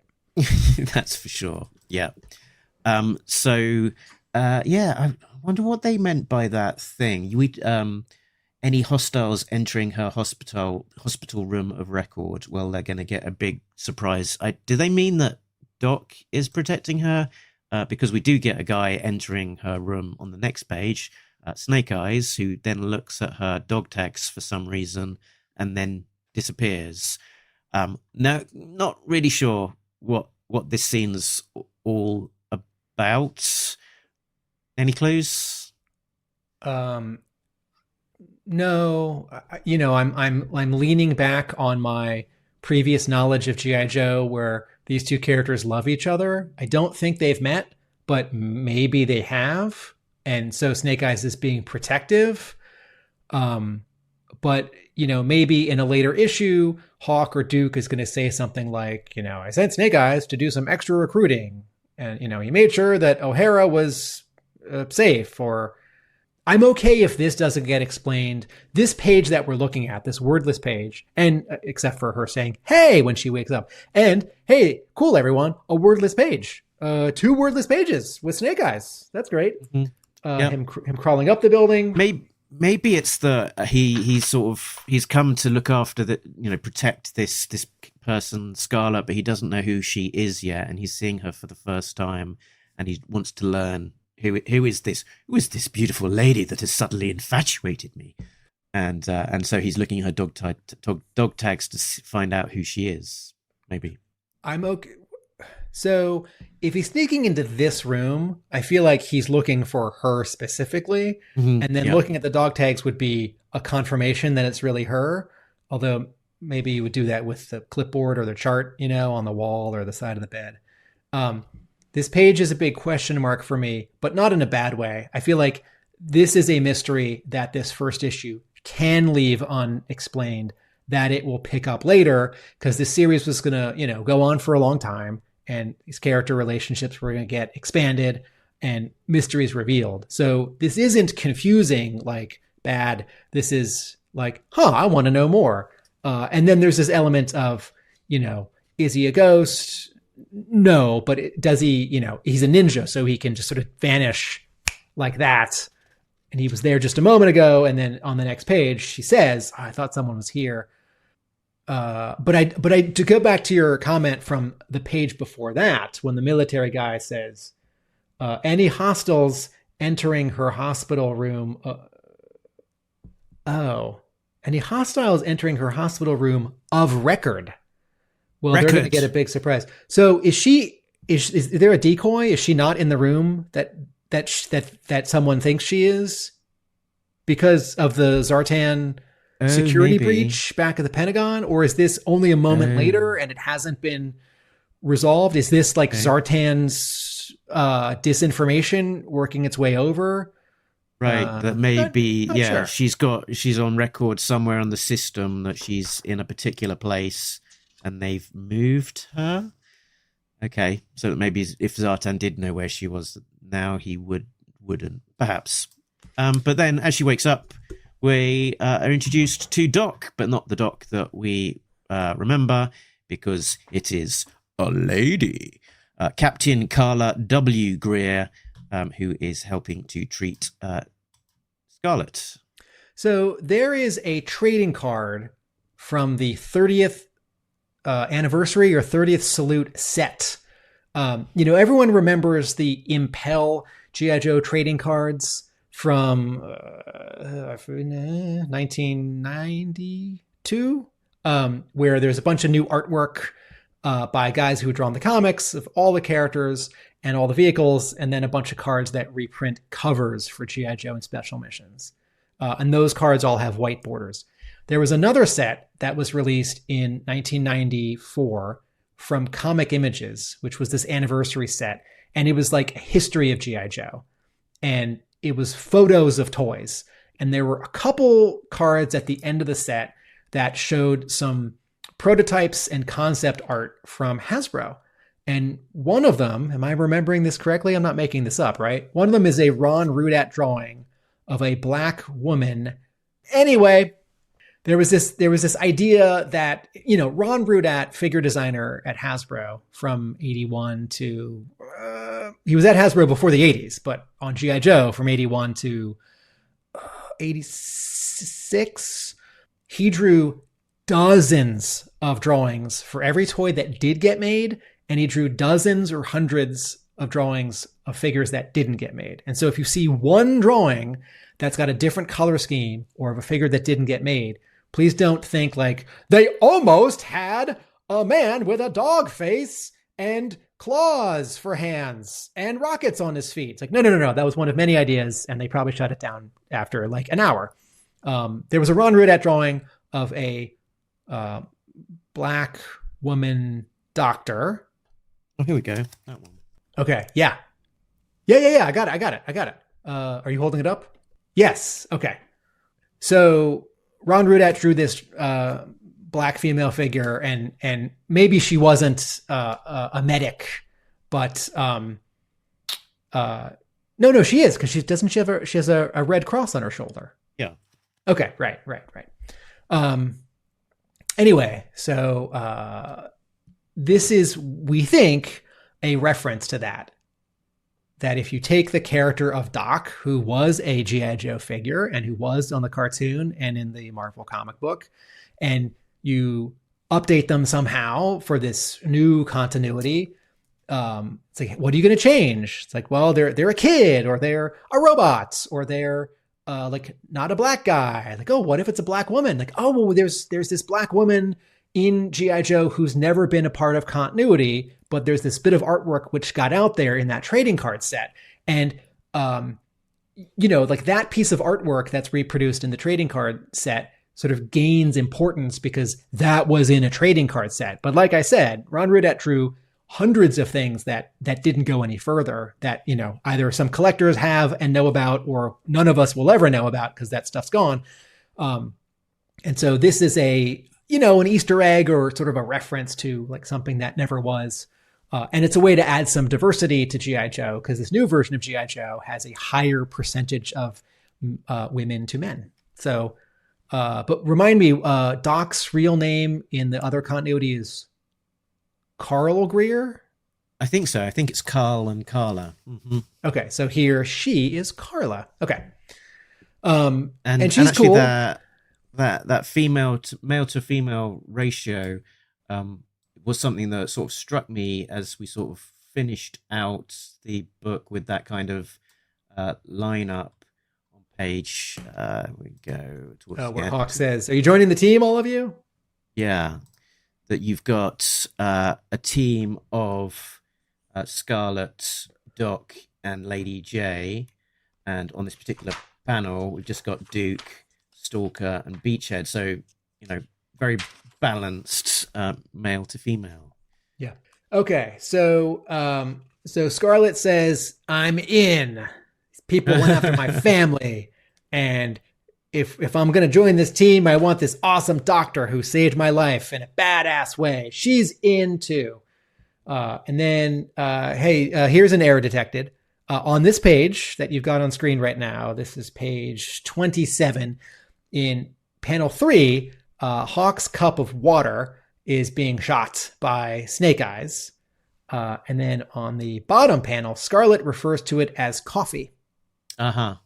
She says, "He may have terminated your coffee, but he just saved our lives." So explain this to me. They were gonna get in the Jeep, but there's a bomb under the Jeep. And because Snake Eyes shot the cup, they were going to get into the Jeep and really get away, but Scarlet ducked down thinking there was a sniper. And in ducking down, she ducked, she saw a bomb. She happened to look all the way under the Jeep and saw a bomb.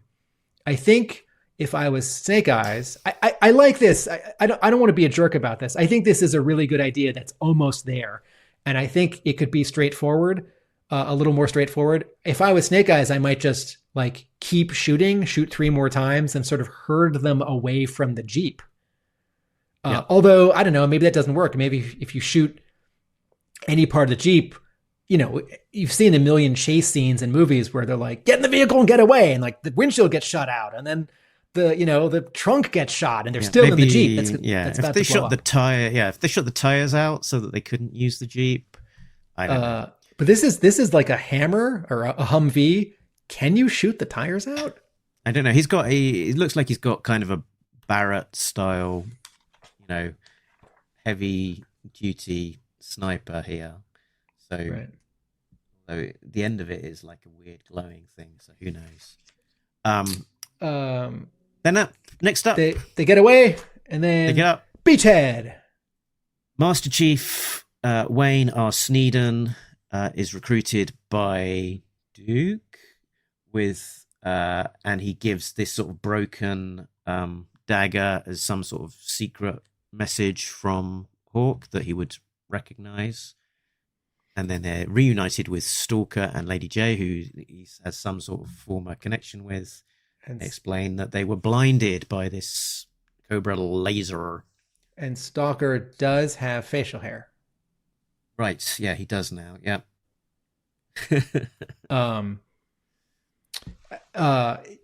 This scene, these 2 pages, and a couple other pages in this comic remind me, jumping ahead 3 years, of the first 2 years of the Chuck Dixon G.I. Joe at IDW, where they're all in modern realistic gear. And so they all end up sort of looking the same, like they've all like got green and like webbing and straps and pouches. And then like someone's got night vision goggles, but it's not necessarily Lowlight who's got night vision goggles. It's like whoever's leading the mission because it's nighttime. And it's not realistic for Lady J to have a baseball cap. And I guess it's not realistic for Duke to have a mustard colored shirt. But man, when these, I like scenes in DC comics where, Clark Kent is in a jacket and tie and he meets Bruce Wayne. He's in a jacket and tie, and they're like at some charity function and they do know each other because they've just had a Justice League mission together, or they don't know each other, or they kind of know each other and it's early and they don't trust each other. But what the colorists always do? Give them different colored suits. Like Bruce Wayne is like in a dark suit or a blue suit, and Clark Kent is in like a beige suit or something, because, and certainly they got different body types, and one of them has glasses. And I look at this first panel here and like, yes, Duke's got a black shirt. Yes, Beachhead does have his signature sort of ribbed sweatshirt. Lady J's got something different going on. Her sleeves are rolled up or cut off. And Stalker's a black guy, but they haven't joined the team yet. They don't have their unique costumes, but I sure wish G.I. Joe characters almost always just had their, references to their costumes, if not their actual costumes, like help me out. And just remember they're toys, like if Blowtorch is on a mission and he's undercover, that's one thing. But if he's just like at a restaurant, it doesn't make sense. I need to see him in his very hot, heavy, protective, flame retardant suit, because otherwise it's not him. It's just some guy. Mm-hmm. He's not in this comic, by the way, folks. That was a random example. And then next up, we're in Cherokee County, North Carolina, and it's the Sons of Midnight or something. So it's like it's like a militia, and they've got a delivery of Cobra gear that they're now putting on, I think. So they're already wearing blue coats and they've got these armbands, but they're specifically putting on Cobra helmets and Cobra face masks, which, by the way, look ahead to the classified toy designs where there's much more sort of detail and bits on. It's not just a black, like cowboy, face mask. Of cloth. Yeah. It's a bank robber in the Old West. I found this scene confusing because in the first panel, people are in silhouette. And in the second panel, Roadblock is colored like a black man, but because of the fire that's like lighting the scene, his complexion's pretty light. And then the guy who's neither Roadblock or Rock and Roll gets a lot of dialogue, which is fair because he's introducing sort of the concept. And then on the next page, Rock and Roll shows up, but you don't see his face on his first panel. The second panel, his collar covers his chin, and his third panel, the panel crops his chin out. So we never see his soul patch, his goatee. And, I'm sorry if I keep hammering this home.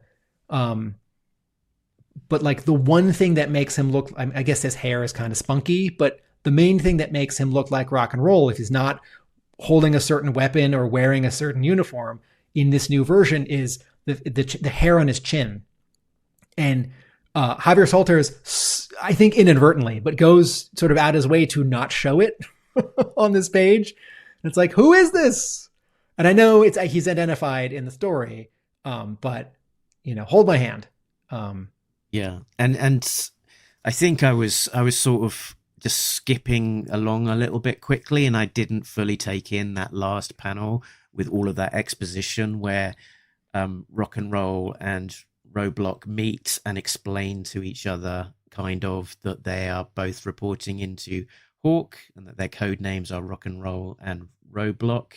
There's a lot of heavy lifting happening in those dialogue balloons that it's unusual for a comic just to be that much dialogue, and it's being between two characters, and it all just being a back and forth differentiated by a slightly different color treatment on the narration box. It's odd. 32. I think we're on page 32. Yeah, you make a good point. There's this really nice drawing of someone in Roadblock pointing to a vehicle. There's a really nice drawing of someone, I don't think it's anyone we know, holding an awesome giant machine gun that Roadblock's looking at. Like, oh, fun. There's a good panel of 2 panels of, it turns out to be Rock and Roll over by the fire, and then a big panel of his face. Nice, really nice drawing of his face. And then these 2 panels on the bottom, I can't tell what we're supposed to be seeing in the first one. Is someone shooting a flare? Maybe. Mark just shrugged his shoulders. Sorry. It looks like a base that's got like a street light hanging out of it, or it's that vehicle and the back of it is, that device that's in the final panel is being tossed out in the second to last panel. That's the back of this transport vehicle. What they're calling a transport vehicle. They're chucking out a transponder. But I was confused because 2 pages earlier, back on the tarmac, when the 4 Joes all in green are talking, Lady J hands a Cobra laser to looks very similar, Beachhead, and she says, "Oh, our soldiers got blinded when we let them walk into this laser," and it's this similarly sized small silver device. Now, granted, the Cobra laser has a Cobra logo on it, and here on page, I think it's 32, the deet device has a blue dot, a blue light on it. These 2 panels at the bottom, it's not just that the 6 captions of Roadblock and Rock and Roll talking back and forth to each other. It's not just that those 6 captions of dialogue are doing a lot of heavy lifting. It's that the 2 panels of art are doing a lot of heavy lifting, and I'm sorry, it's not clear. Yep. So and because I skipped, didn't quite digest these final kind of words on this page, I was, reading a lot from Rock and Roll's face, and I was thinking, as a reader, we're meant to at least be given the impression that he has turned over to Cobra because his girlfriend is dead, and he's having this emotional turmoil, and that's perhaps turning him to the dark side. But I don't think that's the case at all, and I don't know if we're ever meant to think that. From this dialogue, it's, I guess, meant to be read in pretty quickly that they should be undercover. But there we go. So there's a satellite that picks up that signal back to the pit, which the pit is also introduced in this issue, but there we don't necessarily know much about what the pit is. We're just in a room where they've got a giant screen and a map, and a lot of exposition. They've got Morse code giving an objective. They figure out that it's Silver Mountain, Mount Silver, and this is meant to be some sort of secretive, mythic base that has experimental weapons prototypes. And so they decide that they're going to mount up and do a mission with their new team. So that's Hawk standing with his arms crossed next to Lady J, who's sitting at the computer. He's got glasses on, right? Sort of looks like on the Spark. Next page, sort of looks a guy like with very different looking glasses. Yes, on the next page, it's Hawk who went to see the Matrix and was like, well, if Storm Shadow is going to start wearing awesome sunglasses, I am too. But is this the only time we see Hawk wearing glasses in this whole comic? This seems like nitpicking, but you've got so many characters and costume changes, and I really want the creative team and the editors to do everything they can to keep clear who's who and where's where. So yeah, he wasn't wearing glasses in that earlier scene. And if he's going to be wearing glasses here, and on the next page inside he's wearing sunglasses, maybe the color studio can make these sunglasses where he and Lady J are at the computer and they're both in green and also illuminated by green lights. And yes, according to we think it's Tim Seeley character sketch, his costume is going to have sunglasses. Also, he's going to be slimmer and stern. And then on the next page, where most of the team is lined up inside, and Hawk says, "Are you joining the team?" And they're like, "Yes, we're going to join the team." There's some copy and paste of panels where the 3 panels of them standing there, it's all the same art, and then 2 panels of the 6 of them, we're looking straight on at them, and they don't move. They do stay there. That's a copy and paste, and that's okay. And do you see what happens in the middle panel on this page? Oh, there's Snake Eyes. Or right. Someone. That's subtle. Yeah. Yeah. So in the first panel at the top, and we are on page 34. 34. The top panel. There's a word balloon, and it's sitting on Hawk's head and shoulder. I'm sorry. Wish that word balloon could just be a little smaller, move over a few pixels. Anyway, so he's talking to them. They're all standing at attention. Close up of him with glasses. Cuts to them, and they're all listening to him. And then we return to that first panel, and we were looking down from the ceiling. And now, in addition to looking down at the ceiling, we see from behind head and shoulders of someone all in shadow looking down at them. But it's got to be Snake Eyes because we see a little bit of the visor ear thing on his. And then in the final panel, that guy's gone. So Snake Eyes has infiltrated the pit and from above secretly observed this recruitment initiation where this squad of 6 people are giving up their civilian identities and their lives to join this best of the best team. And I will admit, on my read through in 2026, I don't know about my read through in 2004. I first missed Snake Eyes there when I read this before the show. Yeah, so the Joes are being their service records are going to be updated to say that they've been dishonorably discharged or killed in action. They'll give up their names, their identities, and you will be G.I. Joe. And I think that's the first time that we're introduced to the phrase G.I. Joe in the pages of this book. And then they're given their code names: Scarlet, Duke, Doc, Stalker, Beachhead. I think he was called Beachhead already, and Lady J. And it's a little bit anticlimactic, a little bit playing it quiet. It feels like maybe that should be a bigger moment. Do you mean like a half page or a full page? Like a big bit of splashy art? Yeah. And also particularly because we get a transition from them in their somewhat muted outfits in this bit to as we then flick to the sort of action mission that they're now kind of in their more, superhero-y G.I. Joe kind of togs. Yeah, you never get a full. I think part of why we want a splashier moment where either they join the team, yes, we've joined G.I. Joe, or it's like, okay, now that you've geared up, get on the helicopter. It's not just because we want like the emotional release of like the cool big moment. It's also about clarity that they do change costumes, that they're in sort of, they're not geared up, and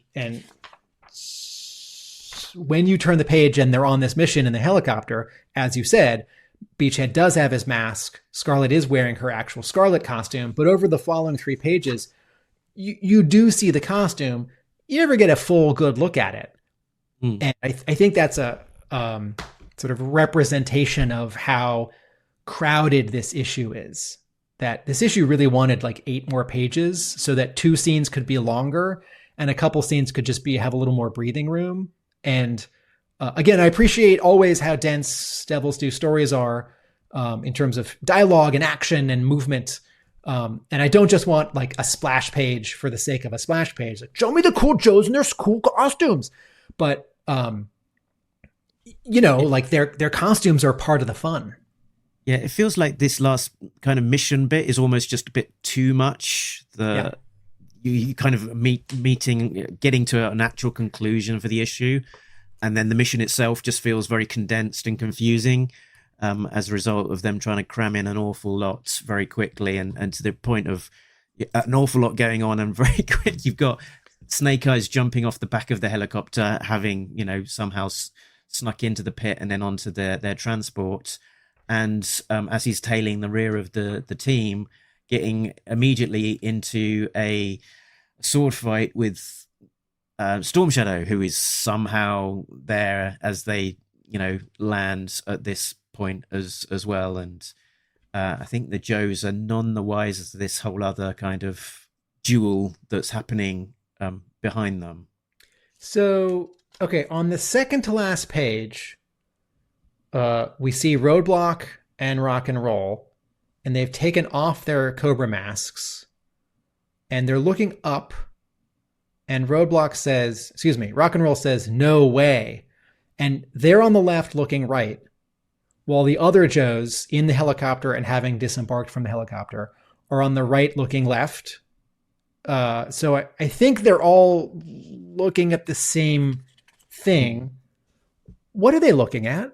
What's happening on the final 2 pages? It's a good point. I was lost. the JoJo summary lets me know that the new terrorist group, Threat Cobra, or these militia who are now in Cobra gear, have arrived at this military base, Mount Silver, and they have made off with experimental weapons, including a new powerful weapon, Black Dragon 6. And I think this is that this is some sort of experimental craft, this giant droney looking plane bomb missile. Okay, so back on page 40, 39, 38, 37, 36, 35, 34, 33, when that satellite is picking up Roadblock and Rock and Roll's Morse code, and we're in the pit, and they're at the computer lit by green. This scene is a little hard for me because we do see Lady J and Hawk at a computer, and then we do see Lady J and behind her Scarlet and Doc, and then we do see I guess it's Beachhead and Stalker, but with no facial hair. I can't tell. And then someone, I think it's Hawk, looking at a computer screen map. And what I really need is a panel where I can see everyone. Some people are sitting, some people are standing, and they're all looking at the same computer screen. And I don't know. The storytelling could be clearer, and some of this is script and some of this is art. I do think the storytelling anyway. So, and what they say here is, we're getting Morse code from your boys with the militia group, MT break AG stop. That must mean mountain MT and AG lowercase for lowercase that G, and on the periodic table it's silver. Mount Silver. Might as well try mounting an assault on Elvis's spaceship. It's a myth, a bedtime story. And then Hawk says, or someone in Silhouette says, no, it's experimental weapons. So we're going to go. Okay, so sometimes I feel bad when I co-host this show, because at the end of an issue, I'm like, I'm a little confused. And then I realize, we was all there. I just wasn't reading carefully. Because I think maybe listeners are aware that some panels I'm reading really carefully, like this eye has serifs. How dare you, right? This word balloon, like the point at the end of the tail of this word balloon is touching the barbed wire. It's like, no, Tim, they're giving you the plot. It's like, we got to go to the base and stop the bad guys from stealing all the weapons. It's like they say it and they do it. How could you not see that? But also I don't think we've been introduced to what this Armageddon in a Box Black Dragon 6, maybe in the earlier sequence, if they had another little monitor that said, and this is what we think they're after, Black Dragon 6, this is this deadly device, blah, blah, blah. And just it maybe get a bit of a context and set the, the jeopardy up front. And I think we only know that is it the militia sort of taking the devices? All we've got to know that is happening is this one little panel of them seeing these helicopters with crates underneath. And all we know about the militia is that Rock and Roll and Roadblock sort of are embedded in with them, and they seem none the wiser as well. So it is a bit of a confusing sequence, because we're missing that thing of here's Cobra capturing a whole bunch of stuff. Yeah, the scene where Roadblock and Rock and Roll meet each other with the militia, or the page where Roadblock meets that other guy at the beginning of the militia scene, I think that needs a whole nother page. And I think we need to see them get there. I think we need to see someone go into the base, or someone at a door, like a big vault at this mountain, Mount Silver. It's like, the secret experimental weapons cache is on the other side of this door, or we just have to blow up the backside of this mountain and the experimental weapons are ours. And instead we get, on this page where the Joes are in the helicopter. This is that first page where the mission has started and they're in their costumes. And Beachhead says, we know these militia folks are approaching the objective by ground, because you can't climb the mountain. And then Scarlet says, the 6 of us should be able to hold the installation entry point if Hawk's new boys break cover and give us some supporting fire. Okay. That is, that's clear if you're paying attention and maybe good at this. That does require paying attention. And I do think the comic should meet us more than halfway. I think the comic is asking us to meet it more than halfway, because it's still visually indirect that Roadblock and Rock and Roll are undercover.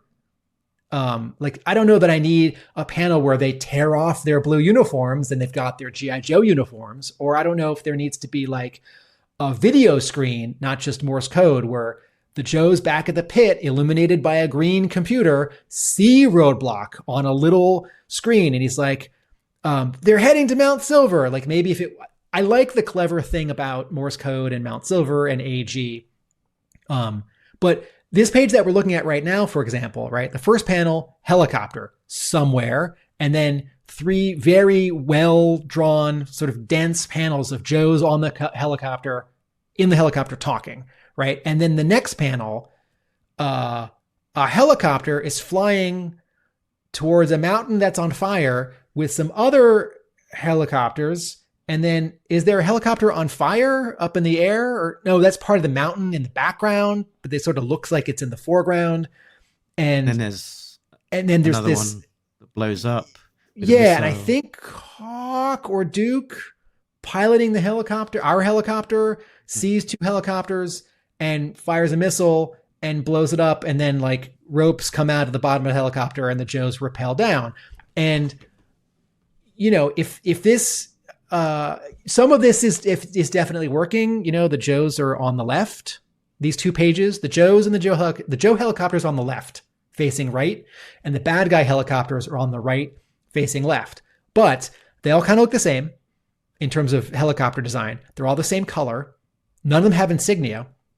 And just imagine, folks, if this was an episode of the cartoon from 84 or 85, it would be like dragonflies that are green and medium, and cobra fangs that are small and black and don't have a cockpit, don't have a glass thing.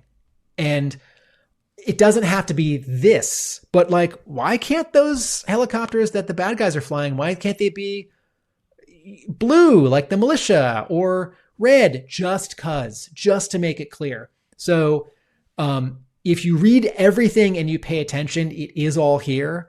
But this comic book needs 8 more pages. And then look at the final. I feel like something was compromised here. Someone ran out of time, or someone was thinking 42 pages or 48 pages and only got 40 pages, because this final page is visually a letdown. Because the first panel, I don't know quite what I'm looking at. I see like a weird thing, a weird device, like a robot or a totem pole, a tower coming up out of the woods. And I see a bunch of helicopters, and I don't know where they're going or what they're doing.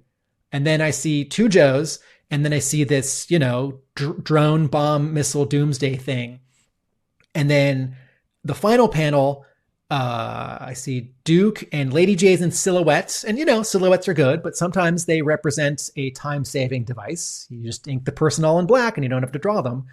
And on the bottom of the page, there's a bunch of like black negative space. And, you know, Javier Solteros can arrange the panels however he wants. He doesn't have to use every square inch of the paper. He can have some panels that overlap other panels. Panels can be slivers and rectangles and squares.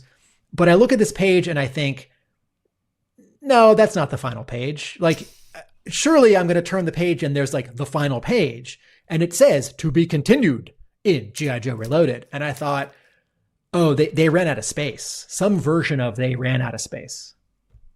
So too much is happening, and I have a hard time following it. Yeah, and to be continued in G.I. Joe Reloaded.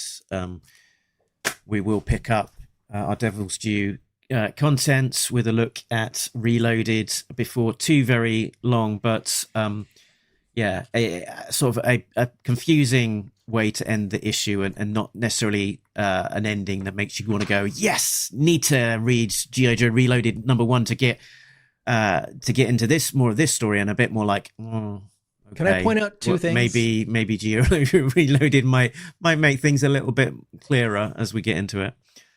This is a good point that for all the promotion and efforts of getting people onto a new G.I. Joe comic, I think the Cobra special does a good job of pulling you in and launching you into a new series. And this does not. This might scare people off.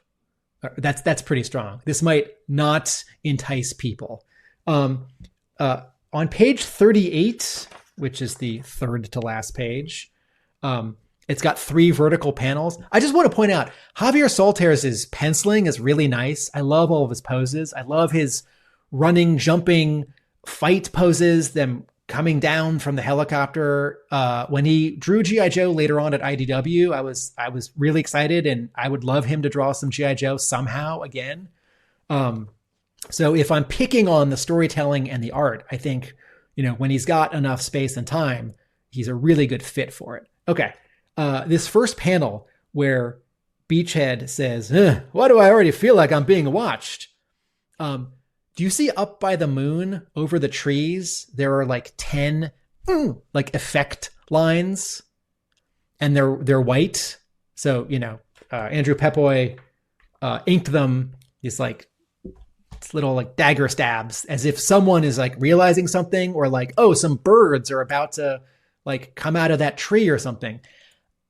I don't exactly know what those are. I think that's like Snake Eyes and Storm Shadow in the tree, or a fight happening up there behind the tree. Mm-hmm. And my note is I drew those 3 lines. I drew 4 of those 10 lines, and I wrote doing a lot of heavy lift. Yeah.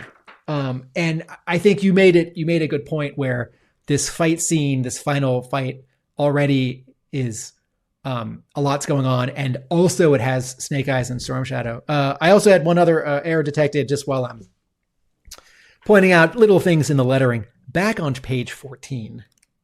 Okay. I'll just hold it up if you can't find it.